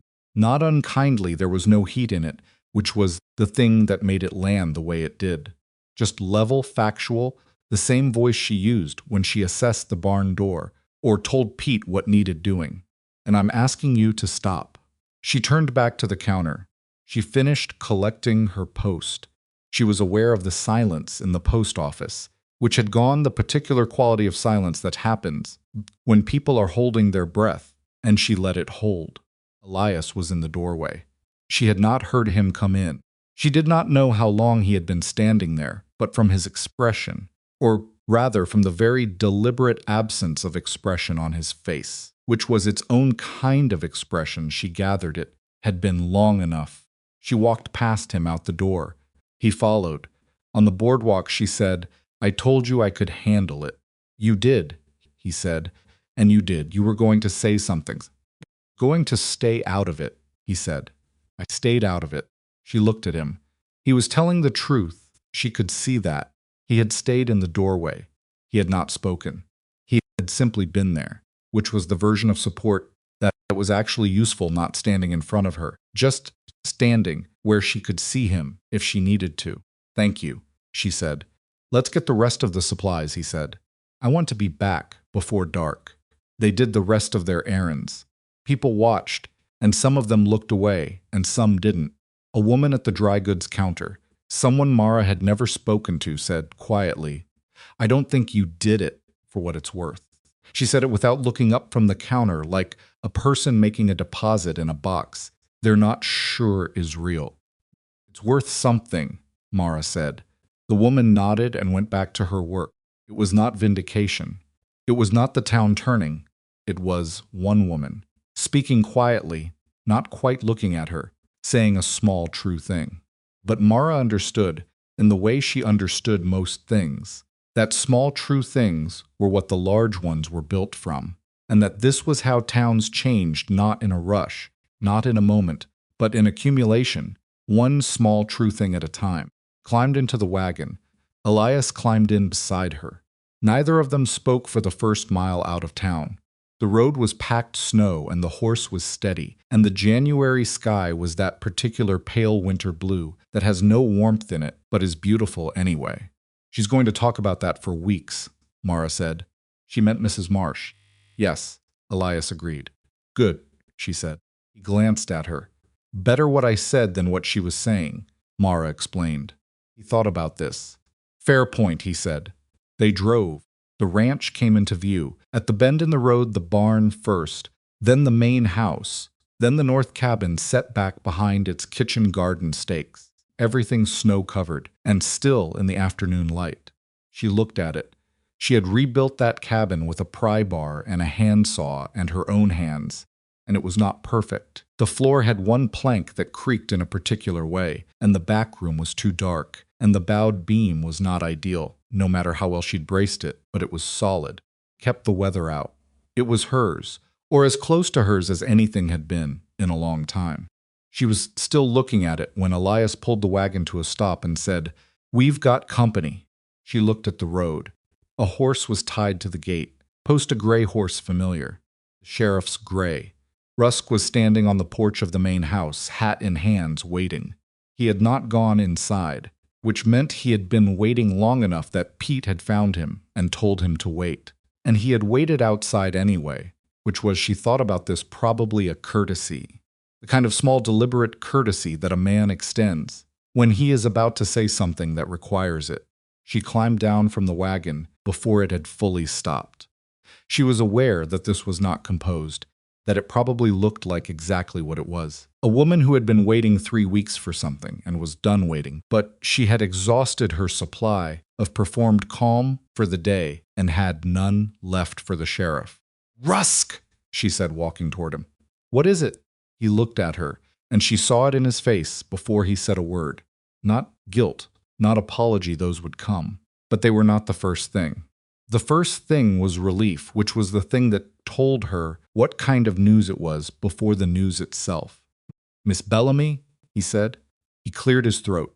He looked at Elias coming up behind her. "I've got some news from Ridgewater. There's been a development." "Tell me," she said. He turned his hat over in his hands once. Then he looked at her directly, the way he had looked at her at every stage of this, with the careful, honest eyes of a man trying to do the right thing, even when the right thing came late. "We have 4 men in custody," he said. "Taken yesterday near Ridgewater. Full gang." He paused. "They've confessed to the Red Hollow robbery. All 4 of them. And one of them has a sister, it turns out, who lives on the East Road. She was the woman the witness saw." Another pause. "Not you." Mara stood on the frozen ground in front of Elias Boone's house and looked at the sheriff, and she did not say anything for a moment. She was doing the thing she always did when a large piece of information landed, holding it, turning it over, looking at it from several sides before deciding what it meant. "The witness who said it was a woman near the bank," she said. "She made a mistake?" "She made a mistake," Rusk said. "She saw a woman at night, in the dark, in the cold, and she thought she knew who it was. She was wrong." He said it plainly. She didn't lie. She just saw what she expected to see. Mara thought about this. Thought about how much a town could build on the foundation of one person seeing what they expected to see. "I'll be making a formal statement," Rusk said. "Public. I want this cleared up properly. No more what's been happening in town." He looked uncomfortable, which she thought he probably deserved to look. "I owe you an apology, Miss Bellamy. The investigation was done correctly, but the management of the town's response to it was not handled well, and you suffered for that. I'm sorry." She looked at him. He meant it. She could see that, appreciate that, she said. "Thank you." He nodded, put his hat on. He looked at Elias Boone. "Rusk," Elias said. The sheriff untied his horse and mounted and rode out the gate, and his tracks in the snow were very clear, in the late afternoon light, going back toward town. Going back to make his statement. Going back to tell Red Hollow what it had gotten wrong. She stood and watched until he was gone. Then she turned and looked at Elias, who was standing a few feet behind her with his hands in his coat pockets, watching her with an expression she had learned to read, the particular stillness of a man who has things to say and is waiting to see what she needs first. What she needed, she discovered, was to laugh. Not from happiness exactly. It was more complicated than happiness, more mixed and exhausted and raw than that clean word implied. But something broke open in her chest, some 3-week accumulation of held breath and flat affect and deliberate composure, and what came out was a sound that started somewhere between a laugh and something else entirely. She pressed her hand over her mouth. She stood in the snow in front of the man who had said "we" in a cold barn, and she pressed her hand over her mouth, and she breathed. And it was difficult and also necessary, the way certain things are. "All right," Elias said. She took her hand down. She straightened. She was not going to fall apart now. Not after everything she had refused to fall apart through. 4 men, she said. captured near Ridgewater. Yes, he said. One of them had a sister. Yes. She shook her head slowly. Not in disbelief, the facts were the facts. And she had always known the facts were on her side, even when that knowledge hadn't been much comfort. She shook her head at the sheer arithmetic of it, the way one woman on a dark road in January could set 3 weeks of damage in motion without intending anything at all. How much of a person's life, she said, can get decided by what someone thought they saw in the dark. Elias was quiet for a moment. More than it should, he said. She nodded. She looked at the north cabin, at the window she had reglazed, at the door she had rehung on its frame, at the kitchen garden stakes poking up through the snow. Then she looked at the clay pot in the window, the one she could barely see from this distance, the one with the bare soil where she had planted seeds in November that had not come up yet. I'm going to go start dinner, she said. He blinked. Now? The cattle still need feeding, she said. Pete's leg has been bothering him since Tuesday, and the loose board on the barn door is going to be a problem when the next wind comes through. She turned toward the house. The world didn't stop while we were waiting. He stood for a moment, looking at her. No, he said. It didn't. She went inside.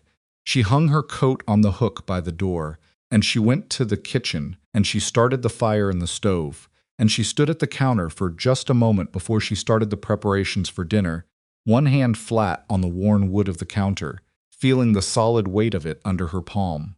4 men in custody, 1 sister on a dark road, 1 witness who saw what she expected to see, and 3 weeks of her life she would not get back, spent in the particular cold of being accused of something you didn't do, in a place where no one knew you well enough to be certain. She had not run. She stayed, and the staying, in the end, had not cost her anything she couldn't afford, though it had cost her, and she was honest enough to know it, and tired enough to feel it, in a way that would not resolve tonight, or probably any single night, but would resolve gradually, the way the cold in a room resolves when the fire has been going long enough. She got to work. Outside, she could hear Elias crossing the yard toward the barn. She heard Pete's voice, something about the cattle, the east pasture, the weather coming. She heard the familiar sounds of the ranch, doing what the ranch did, continuing in its practical, unheroic way, the way things continue when the people responsible for them simply refuse to stop. Cooked. The fire in the stove said its one repeated word. The light shifted toward evening. Tomorrow the sheriff would make his statement. Tomorrow, the people of Red Hollow would adjust their version of events, some of them gracefully and some of them not, and the town would do what towns do when they find out they've been wrong. Some people would come forward, and some people would be quiet, and none of it would be as satisfying as it should be. And she already knew that, and she was making peace with it now, rather than later. But that was tomorrow. Tonight she was here, in a warm kitchen, at the end of a long 3 weeks, with the sounds of the ranch going on around her, and the smell of some wood smoke, and the particular, unremarkable peace of a person who has made a difficult decision and held to it, and come out the other side, still standing, still here, still trying. She was still trying. The sheriff's statement went up on the notice board outside the Red Hollow post office on a Saturday morning, handwritten on 2 sheets of paper in Gideon Rusk's careful, deliberate script, stated the facts plainly. 4 men apprehended near Ridgewater, full confessions obtained, the Red Hollow bank robbery solved and closed. It stated that no other individuals were under suspicion. It did not name Mara Bellamy directly, but it did not need to. Red Hollow was a small enough town that the absence of a name carried the same weight as the presence of one. Mara did not go to town to read it. Pete went for supplies that morning and came back with a full account delivered in his usual flat register, and she listened and nodded and went back to what she was doing, which was repairing a section of fence along the kitchen garden that the last wind had loosened. She worked the staples back into the post with a hammer, and she thought about what it meant that the statement was up, and she decided it meant exactly what it said, no more, no less, and that she was not going to spend emotional energy on what it didn't say. Elias came out with coffee mid-morning and handed her a cup and stood near the fence, looking at the notice board in his hand, which was where he looked at most things before deciding what to say about them. Did it right, he said finally. He did it, she said. Whether it was right depends on what happens next. He considered this. You're not satisfied. I'm not unsatisfied, she said. Drove another staple. I'm waiting to see what the town does with it. A notice on a board is just paper until somebody reads it and changes how they act. She was right to wait, and she knew it. And what she was less prepared for was how quickly some parts of it changed and how slowly others did. The quick part was the men. The feed merchant, Thomas Newsom Clara's husband, stopped Elias outside his store on Monday morning and shook his hand and said directly that he thought the whole business had been handled badly and that he was sorry for it. He said this.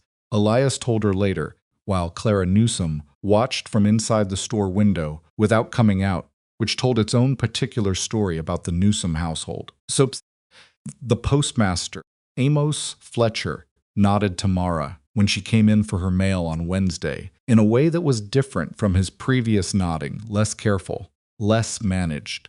He said, "Morning. Miss Bellamy," instead of just passing her the envelopes, which was small but was something. Two of the ranchers who ran property south of Red Hollow came by the Boone Creek Ranch on Thursday, under the pretext of asking about Elias's bull situation. And while they talked cattle for 20 minutes, they also so managed to communicate in the sideways fashion of frontier men who do not make direct apologies, but find other ways to signal them, that they had no quarrel with anyone at Boone Creek. The slower part was the women. Not all of them. Mara was not interested in broad generalizations about people she barely knew, but the specific, concentrated problem of Adeline Marsh, who had invested more than anyone in the version of events that had now been officially contradicted, and who was therefore the person with the most to walk back, and the least obvious mechanism for doing it. Mara was aware of this. She was also aware that there was nothing to be done about it, except wait, which she was increasingly good at, and that pressing the point would only make it worse, which she understood in the abstract but found difficult in practice. It was Pete who told her, on a Thursday afternoon 2 weeks after the sheriff's statement, that Mrs. Marsh had been saying things again. Different things this time, not accusations exactly, but the kind of qualified retreating that people do when they are walking something back without admitting they were wrong. She had told someone at the hotel that she had never said Mara was guilty, only that there were questions. She had told someone else that she had simply been repeating what other people were saying, which was technically partially true and comprehensively dishonest. Mara received this information. She stood in the barn holding a halter she had been mending, and she thought about Adeline Marsh working her way around an apology she had no intention of making, and she felt the particular specific anger of a person watching someone refuse to acknowledge damage they caused. Not a hot anger, she was past hot anger, had burned through it weeks ago, but a cooler, more considered version that was harder to shake because it knew exactly what it was about. She's not going to apologize, Mara said. Probably not, Pete said. Not in any real way. No, ma'am. She went back to mending the halter. Pete watched her for a moment, waiting to see what she would do with it, the way he always waited to see what she did with things. All right, she said. That's how it is, then. She said it the way you say something when you are drawing a line under it, not dismissing it, but deciding that it doesn't get any more of your time. Pete seemed to understand this, because he nodded once and went back to his work, and she went back to hers. And the barn was quiet except for the sound of the animals, and the particular cold creak of timber in January. What she could not close off as easily was the way the injustice of it settled in her body, not dramatically, not as grief or collapse, but as a low-grade physical weight that was just there, like bad weather that won't fully clear. She had been accused of something she hadn't done. She had been suspected and discussed and watched, and the watch had cost her sleep and peace, and the particular freedom of moving through a place without feeling like a specimen. And now it was over, technically, and the man with the badge had written his 2 sheets of paper and tacked them to a board, and she was supposed to feel resolved. She did not feel resolved. She felt tired, and she felt the tiredness as something honest that she was not going to pretend her way out of. She told Elias this. Not directly, she did not go to him and say, "I am not resolved. I am tired." Came out sideways, the way her real thoughts often did with him, through the medium of other conversations. They were in the kitchen on a Thursday evening.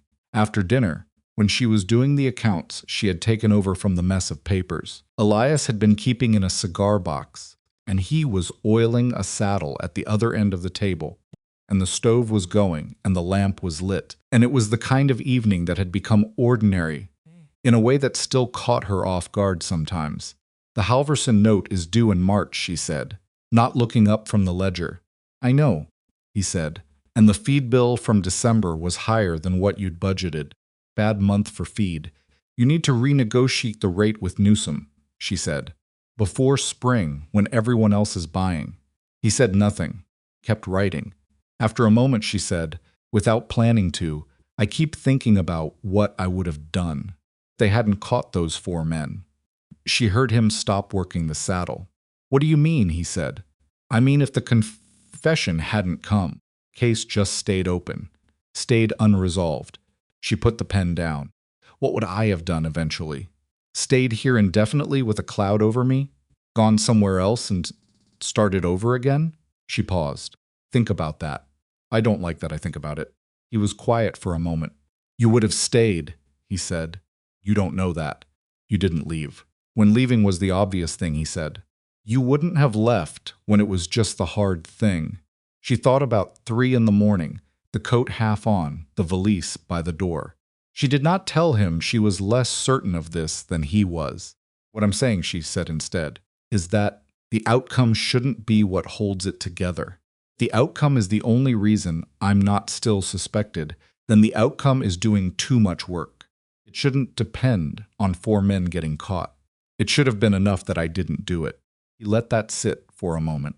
He picked up the cloth and went back to the saddle. "You're right," he said. "It should have been. It wasn't, because people are the way they are, and that's a real problem with the way people are. But you're right." She looked at him. He was not looking at her. He was looking at the saddle, working the oil into the leather in long, patient strokes, but the back of his neck and the set of his shoulders had the quality of a man who is listening with his whole body, even when his hands are doing something else.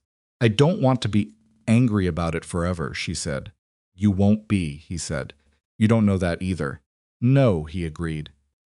"But you're not the kind of person who carries things past their usefulness.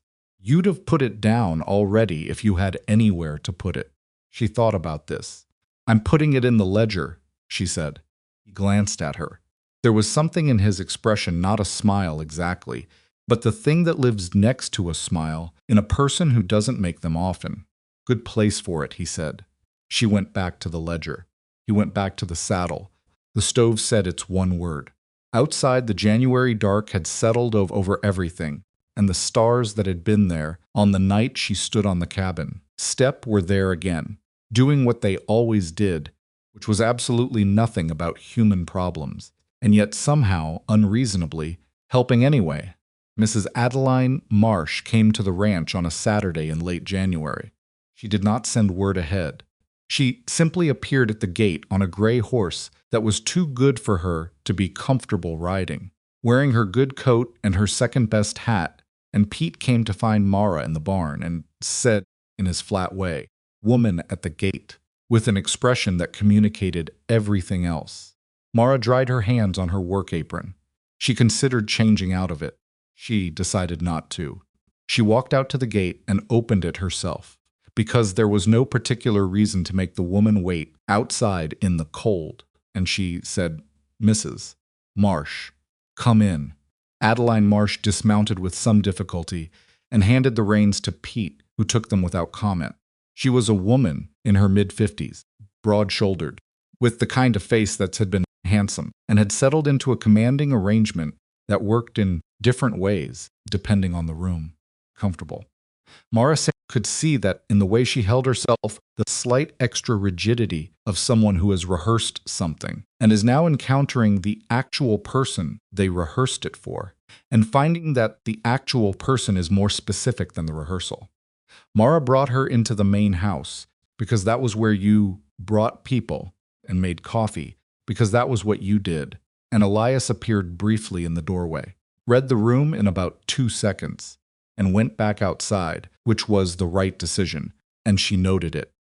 They sat at the kitchen table, the same table where Mara had eaten her first meal in this house, where the sheriff had sat with his careful questions, where she and Elias had talked through accounts and saddle oil and 3 weeks of waiting. The table had a long memory by now. Mrs. Marsh wrapped her hands around the coffee cup. She looked at the table. "I owe you an apology," she said.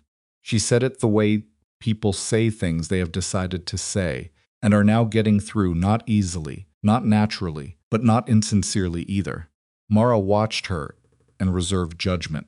"I repeated things I shouldn't have, Mrs. Marsh said. She paused. "I made the situation worse for you, when you were already in a difficult situation that wasn't your doing." She looked up then, directly at Mara, and her eyes were the complicated eyes of a woman who is neither entirely villain nor entirely redeemed and knows it. "I told myself I was just passing along what others were saying. That's not an excuse. I know it isn't. But I want you to understand that I didn't." She stopped again. "I didn't believe you'd done it. Not really. It was a story, and it was interesting, and I didn't think enough about what it was doing." Mara held her coffee cup and looked at Adeline Marsh, who had spent 3 weeks making her life significantly harder than it needed to be, and she thought about what she actually wanted from this moment. She did not want to make the woman feel better. That was honest. She also did not want to make her feel worse, not because she felt generous, but because cruelty was not something she had any use for, and causing deliberate pain to a person who had already found their way here, to this table, to this actual apology that would just be adding another wrong thing to a situation that already had too many. "I hear you," Mara said. Mrs. Marsh waited, as if there were more coming. "That's it?" she said, after a moment. She sounded almost disappointed, which was interesting. "What were you expecting?" Mara said. "I don't know. More, I suppose." "I accept the apology," Mara said. "I believe you mean it. I also think you know that a few weeks is a long time to have people looking at you the way this town was looking at me, and that knowing it was unjust while it was happening is a specific kind of difficult that an apology doesn't fully address." She said this plainly, without venom. "I'm not saying that to hurt you. I'm saying it because I think you came here partly to feel better and partly because it was actually the right thing to do, and I want to be honest about which part I can help with and which part I can't." Mrs. Marsh looked at her for a long moment. "You're not what I expected," she said. "What did you expect?" "Honestly?" She turned the cup in her hands. "I expected someone easier to put somewhere. Someone who fit the category better. The abandoned woman category," Mara said. "Yes, Mrs." Marsh had the grace to look uncomfortable saying it. "A woman who came west for a man who didn't want her, living on another man's property.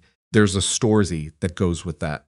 "Put you in the story, I know," Mara said. "People do that, faster than finding out what's actually true." "Yes," Mrs. Marsh said quietly. They sat for a moment. "I'll tell people," Mrs. Marsh said, "that I spoke out of turn, that there was nothing to the rumors. I'll say it plainly. To the people, I said the other things." "I'd appreciate that," Mara said. "She meant it, Mrs." Marsh finished her coffee. She stood to leave, and at the door she paused and turned back and said, "The cabin on the north end, Pete says, you did the repair work yourself." "Most of it," Mara said. "The whole floor?" "Except the beam.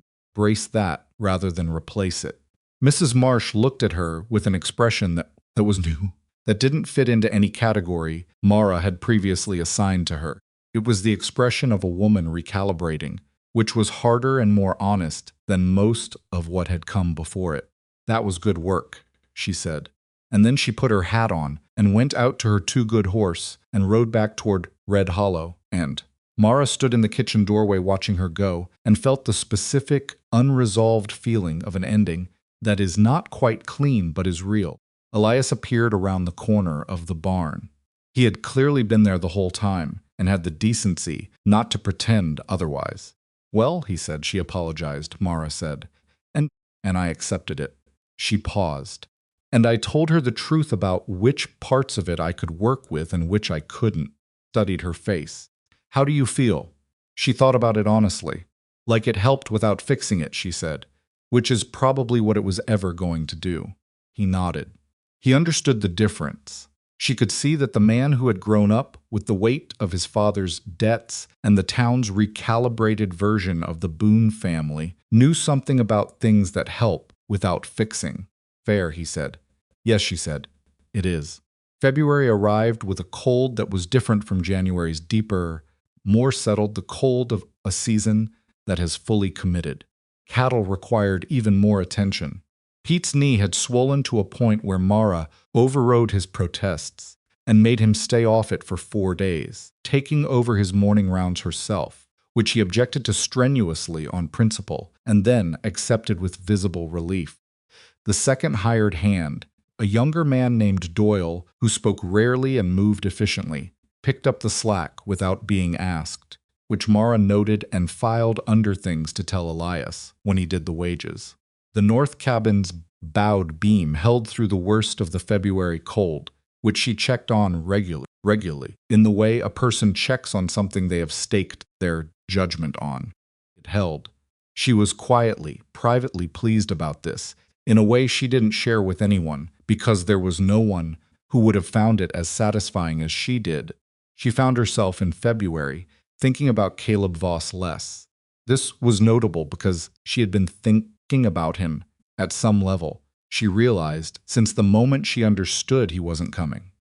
Not obsessively, not in the ways that consume a person, but in the low background hum of unresolved anger that settles into a person's daily life when they've been wronged, and there's no satisfying resolution to it. He was still out there, presumably. Still had his shop and his wife Patricia and his 2 children and his land claim. She had never received a letter of explanation, never received anything, which was in some ways more insulting than the original deception, because it confirmed that she had been so thoroughly not thought of that he hadn't even bothered to feel guilty. She thought about him, now mostly in the past tense, which was different. She thought about the letter titles, 17 of them, careful and deliberate, all ash now in a boarding house, wash basin.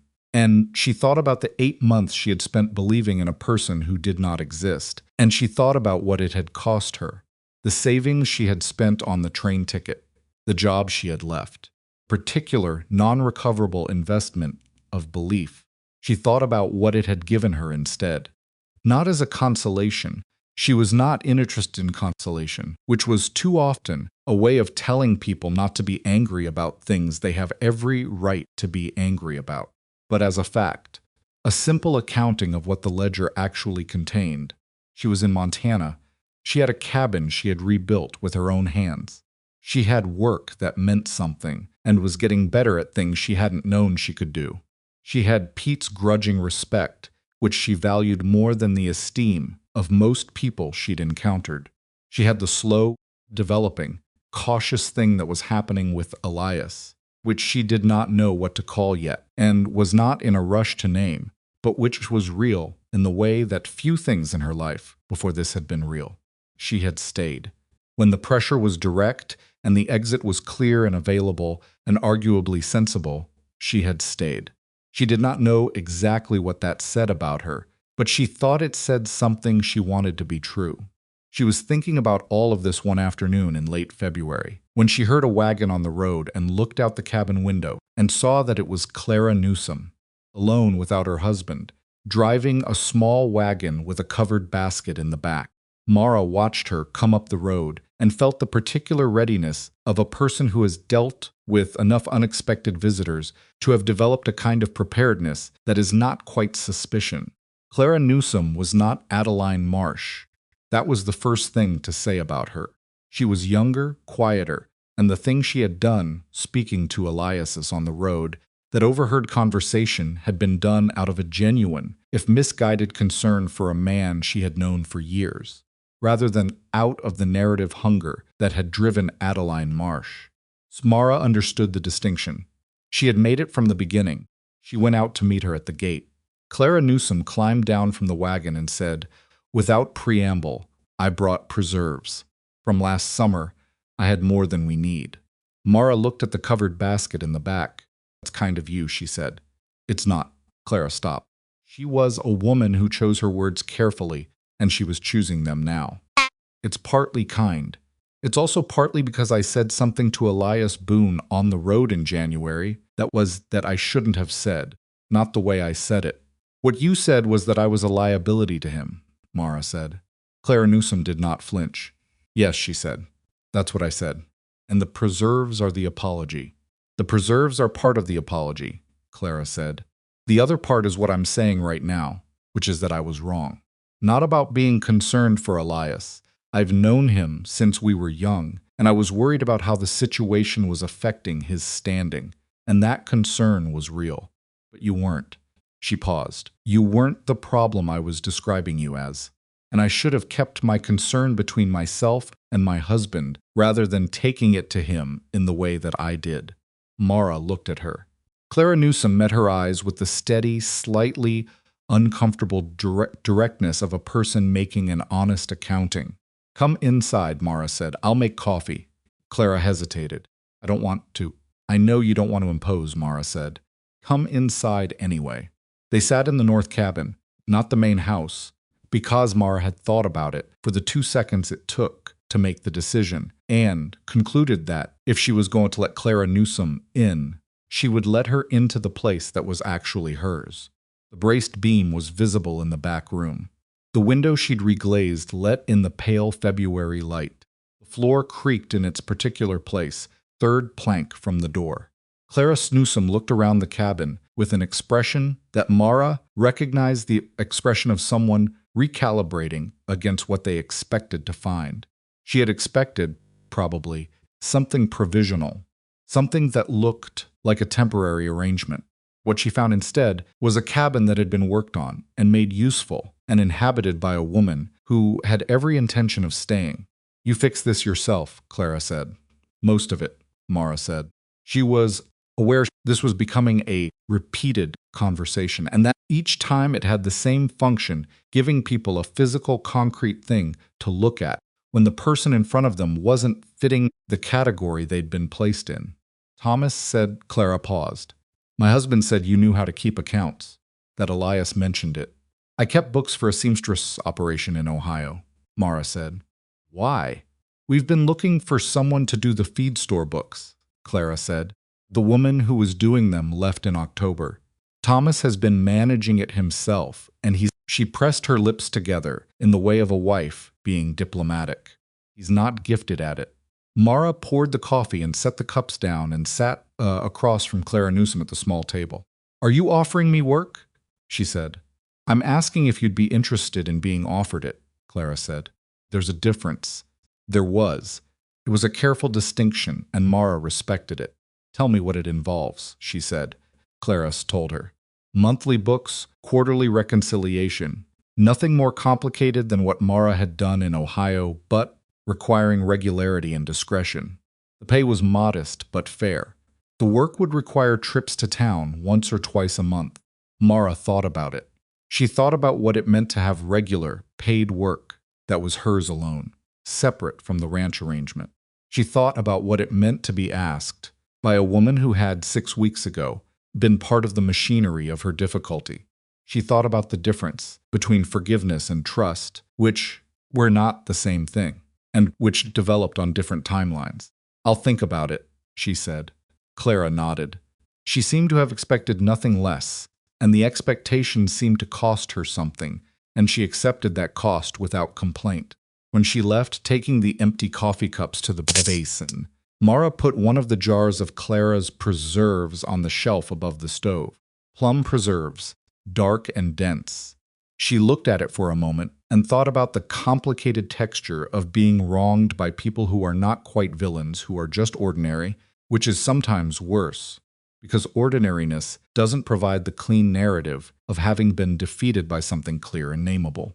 It just provides the ongoing unresolved reality of people doing small wrong things for understandable reasons, and then bringing preserves and asking to do better. She thought about the accounting.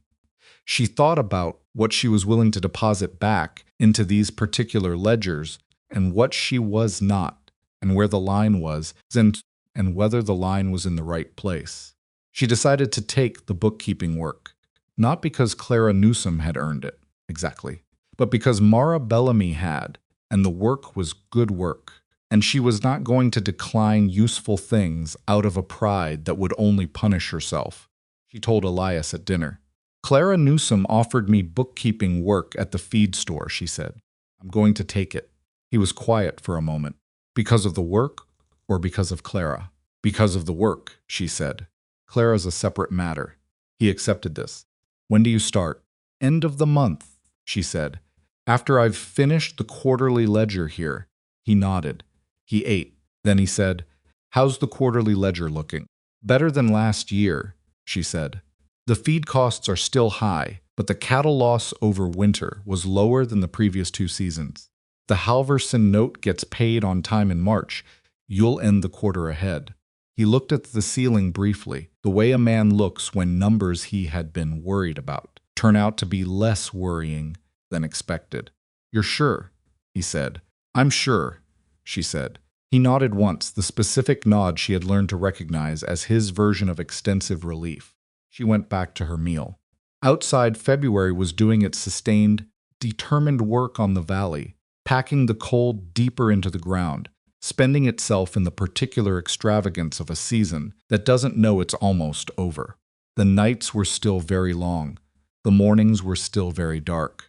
But there was something in the quality of the light by midday, a sharpness, a slight warmth in the angle that had not been there in January. And she had begun noticing it the way you notice the first suggestion of something you've been waiting for. Not spring, not yet, but the direction of spring. She thought about the clay pot on the cabin windowsill, the bare soil where she had planted seeds in November. She had watered it regularly through the winter, not with any conviction that something would come up, but because it was a pot in her house, and it was her responsibility, and she did not abandon responsibilities. She had checked it that morning. There was still nothing, but the soil looked different, darker, more alive, in a way she couldn't precisely explain but recognized, the way you recognize the quality of change before the change becomes visible. Something was happening in there, under the surface in this dark. She didn't know yet whether it would come to anything, but she was not removing the pot from the windowsill. She was not giving up on it. She was giving it exactly what it needed, and waiting with the patience she had spent 3 months was learning.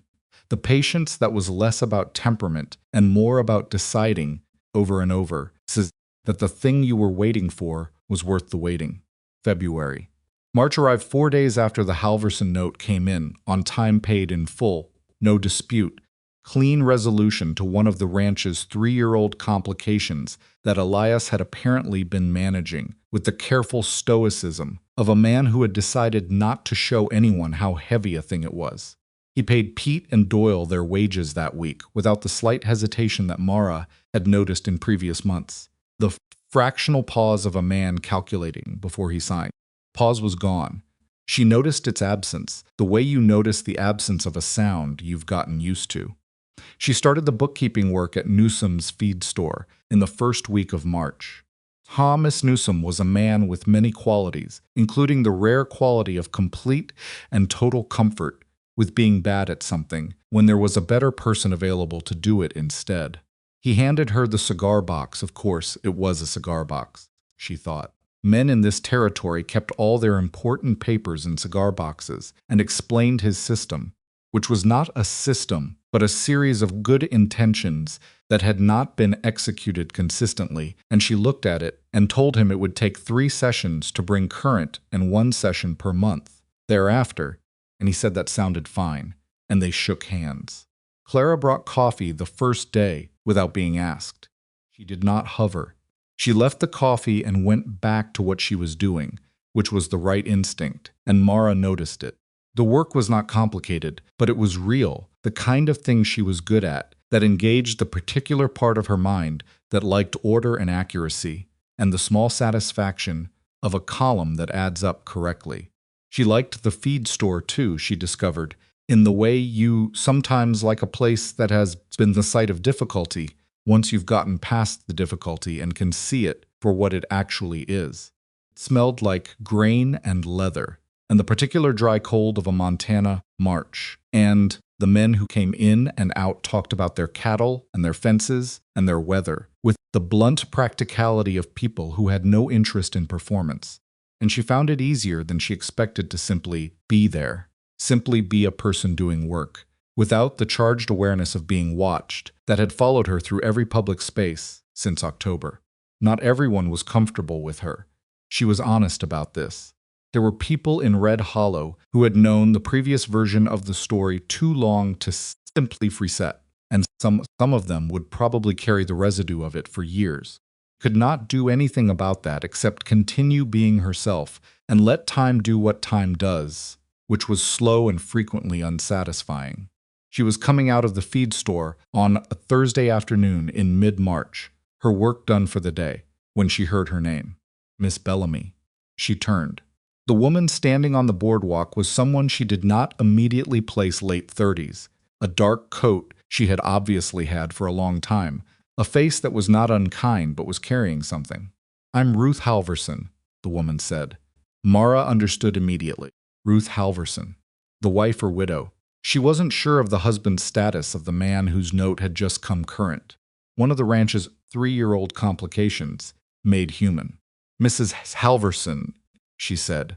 Ruth Halverson looked at her with the expression of someone who has been deciding whether to do this and has finally decided yes. "I heard you've been keeping Elias Boone's accounts," she said. "I have," Mara said. "Then you probably know we were behind on the note," she said. "By a considerable amount, I know," Mara said carefully. "And you know that it came current last month." "Yes." Ruth Halverson looked at her. "He renegotiated it," she said. "Elias. 2 months ago. He came to our place, came himself, not through a lawyer, and offered us a longer timeline at a lower interest rate, which is why we were able to pay it at all." She paused. "My husband's been sick for 2 years. We couldn't." She stopped. "I don't know if you knew that." Mara had not known that. She had not known about the renegotiation, which had happened before she'd taken over the accounts, and she had not known about the husband's illness. She filed both things, quietly, without expression. "I wanted to say thank you to somebody," Ruth Halverson said. "He won't take it, Elias. I mean, I've tried. He just says it's good business and then finds somewhere else to look." She pressed her lips together briefly. "Maybe it is good business. But it didn't have to be. Could have called it in, and we would have lost the property." Mara stood on the boardwalk in the March light and thought about Elias Boone, the man who had pulled a stranger out of the mud on a bad road because something about her was still trying, who had said "we" in a cold barn without flourish or apology, who had renegotiated a debt owed him by a sick man without telling anyone. She thought about how she had needed to stay here, in this place, through a Montana winter and a robbery accusation, and the slow, grinding work of making a life from nothing, to find out what kind of person he actually was. She had been finding out all along. She had just been too busy surviving to fully notice. "I'll tell him you said so," Mara said. Ruth Halverson nodded. She seemed like she wanted to say more and couldn't find it.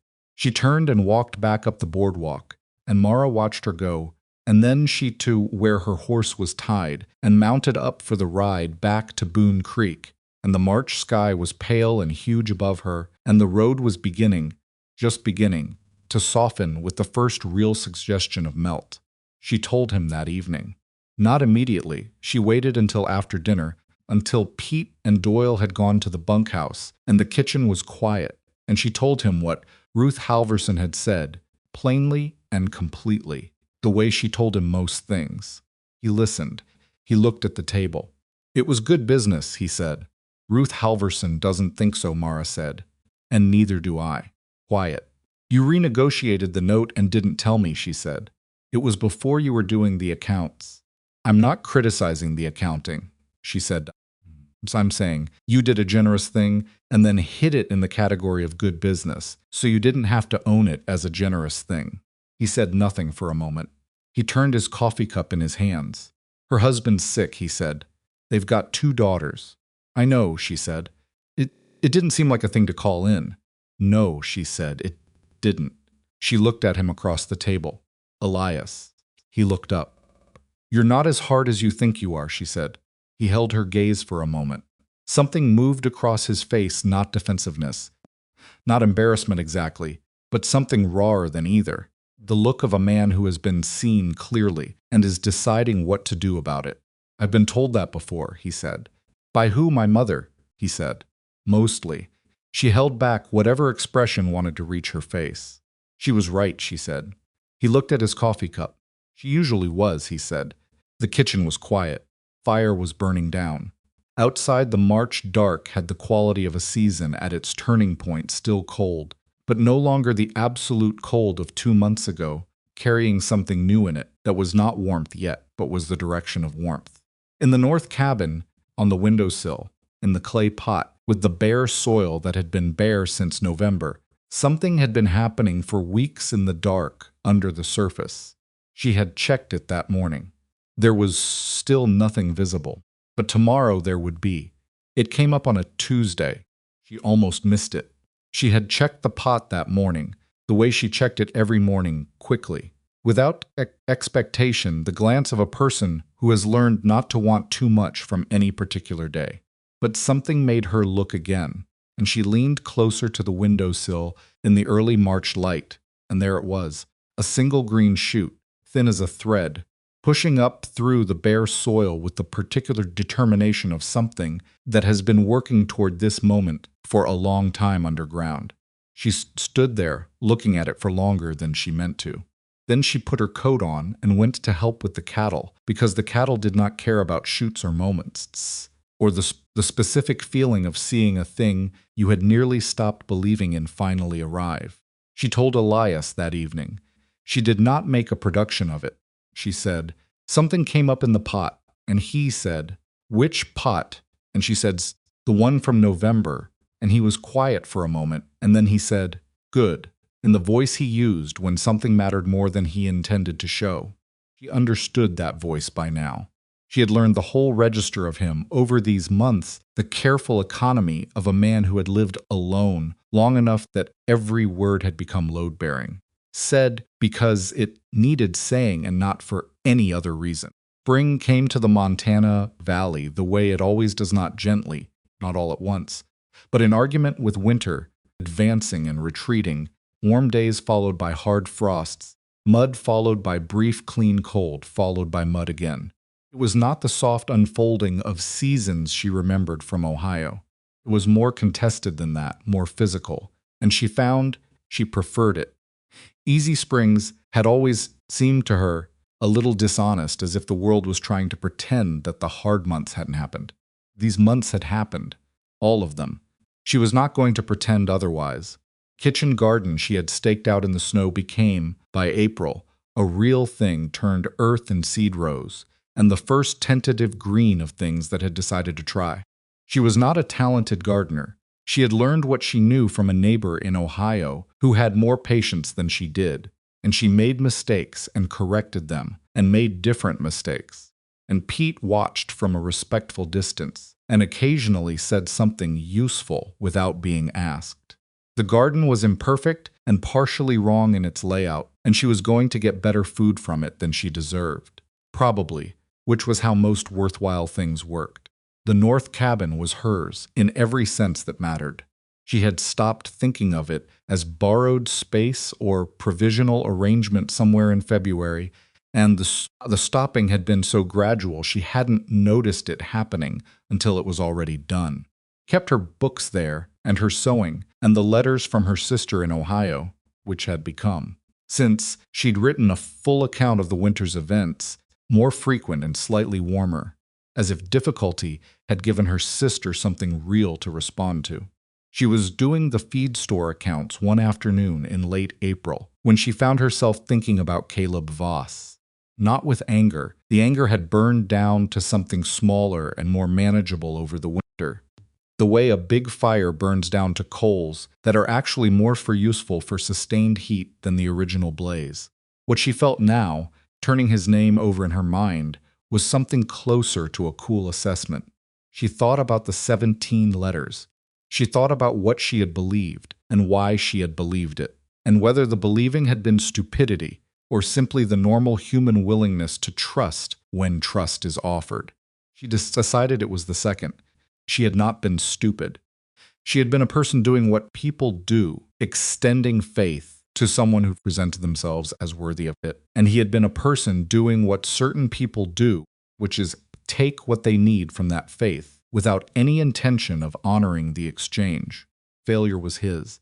She had already known this, but knowing it and feeling it as settled were different things. And somewhere in the long Montana winter, the second had caught up with the first.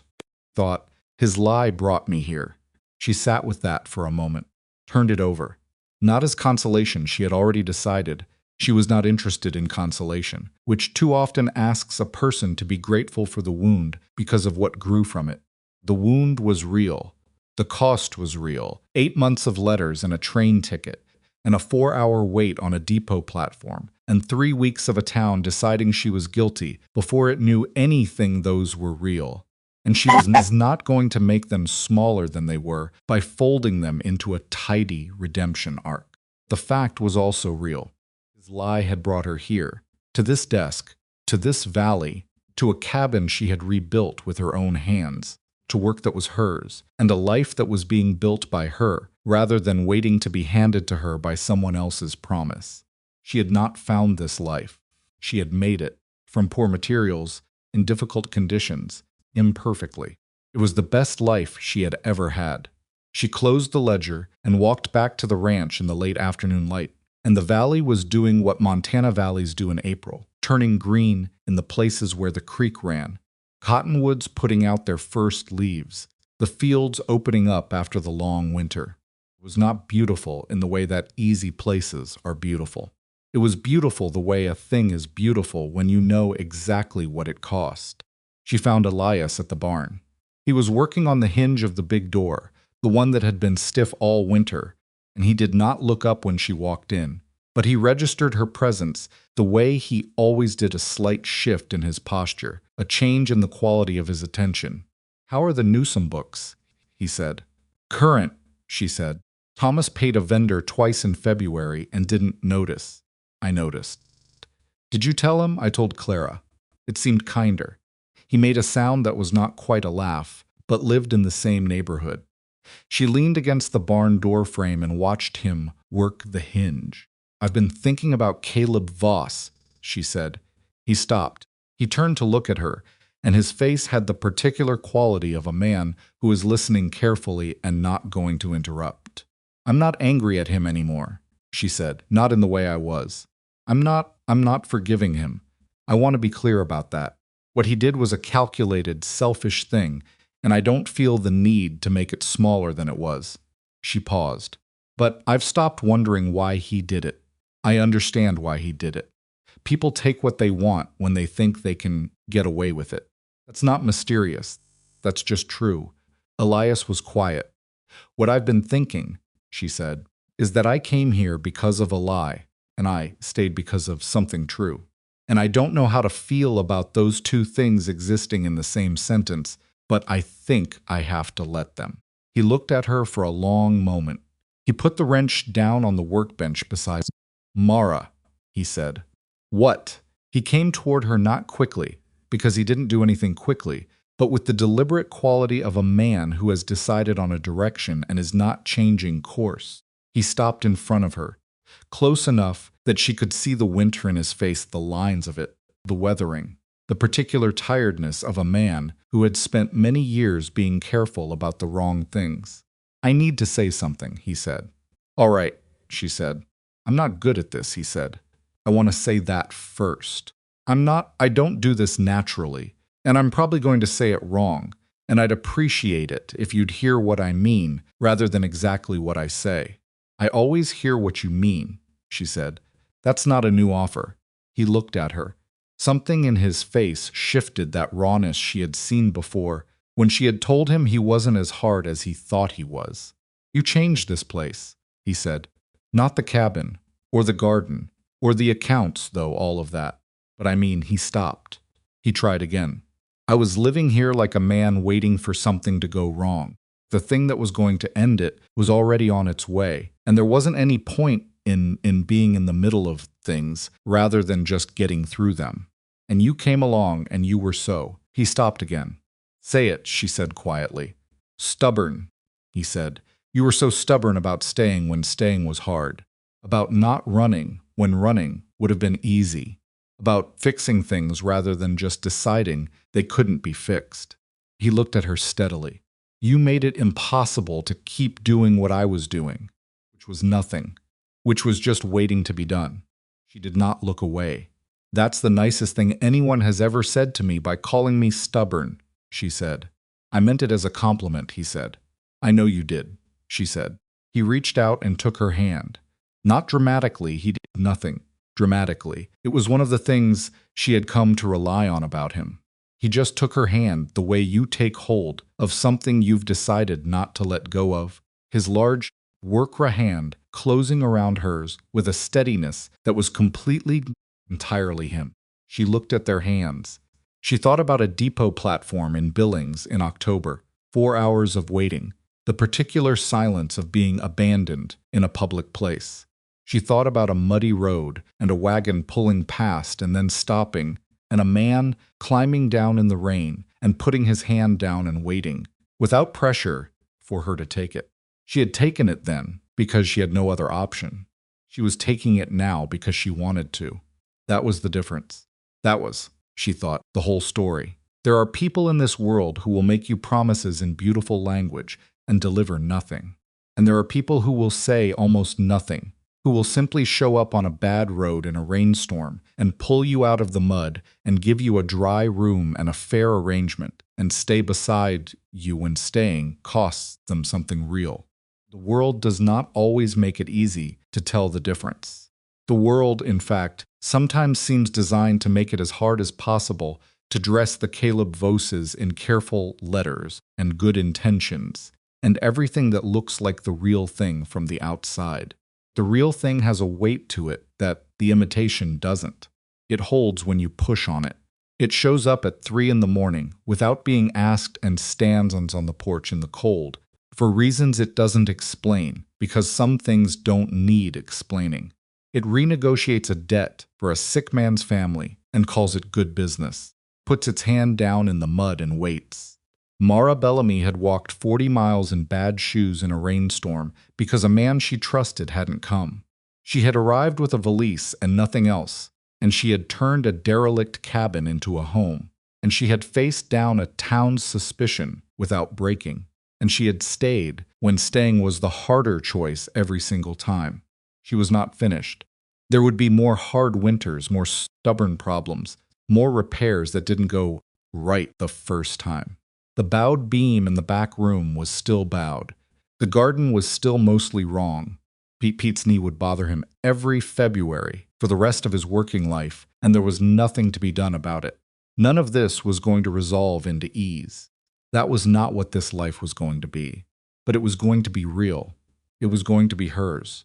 And beside her, holding her hand in the doorway of a barn in a Montana spring, was a man who was also real, not a promise in a letter, not a version of a person constructed from careful language and deliberate omissions, but the actual article, flawed and weathered and stubborn in his own right and completely, entirely worth the knowing.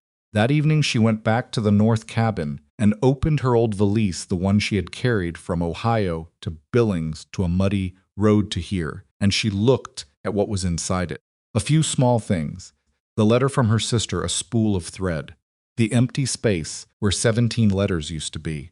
She went to the windowsill. She looked at the shoot in the clay pot, which had grown another half-inch in the past week, and was now definitively, unmistakably alive. She picked one of its first small leaves carefully, taking only what the plant could spare, and she placed it in the valise. She added, Elias's handkerchief, the one he had pressed into her hand the day of the sheriff's first visit, which she had never returned and he had never asked for. She looked at them both lying there. Then she took a small piece of paper from the desk where she kept the accounts, and she wrote one word on it, and she folded it and placed it with the other things, and she closed the valise. Outside, the Montana stars were doing their vast, indifferent, somehow consoling work above the valley.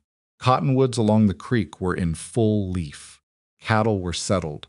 The kitchen garden was growing in its imperfect rows. The north cabin's bowed beam was holding, as it had held all winter, as she expected it to hold for years more. She was not the woman who had stood on that depot platform in October. She was not less than that woman, or more she was that woman, continued. The same stubbornness, the same refusal, the same capacity for faith that Caleb Voss had exploited and Montana had vindicated. Faith had not been wrong. It had just been placed with the wrong person in the wrong place. She had found the right place. She had built it mostly with her own hands. The piece of paper in the valise said home. She had meant it for a long time before she wrote it down.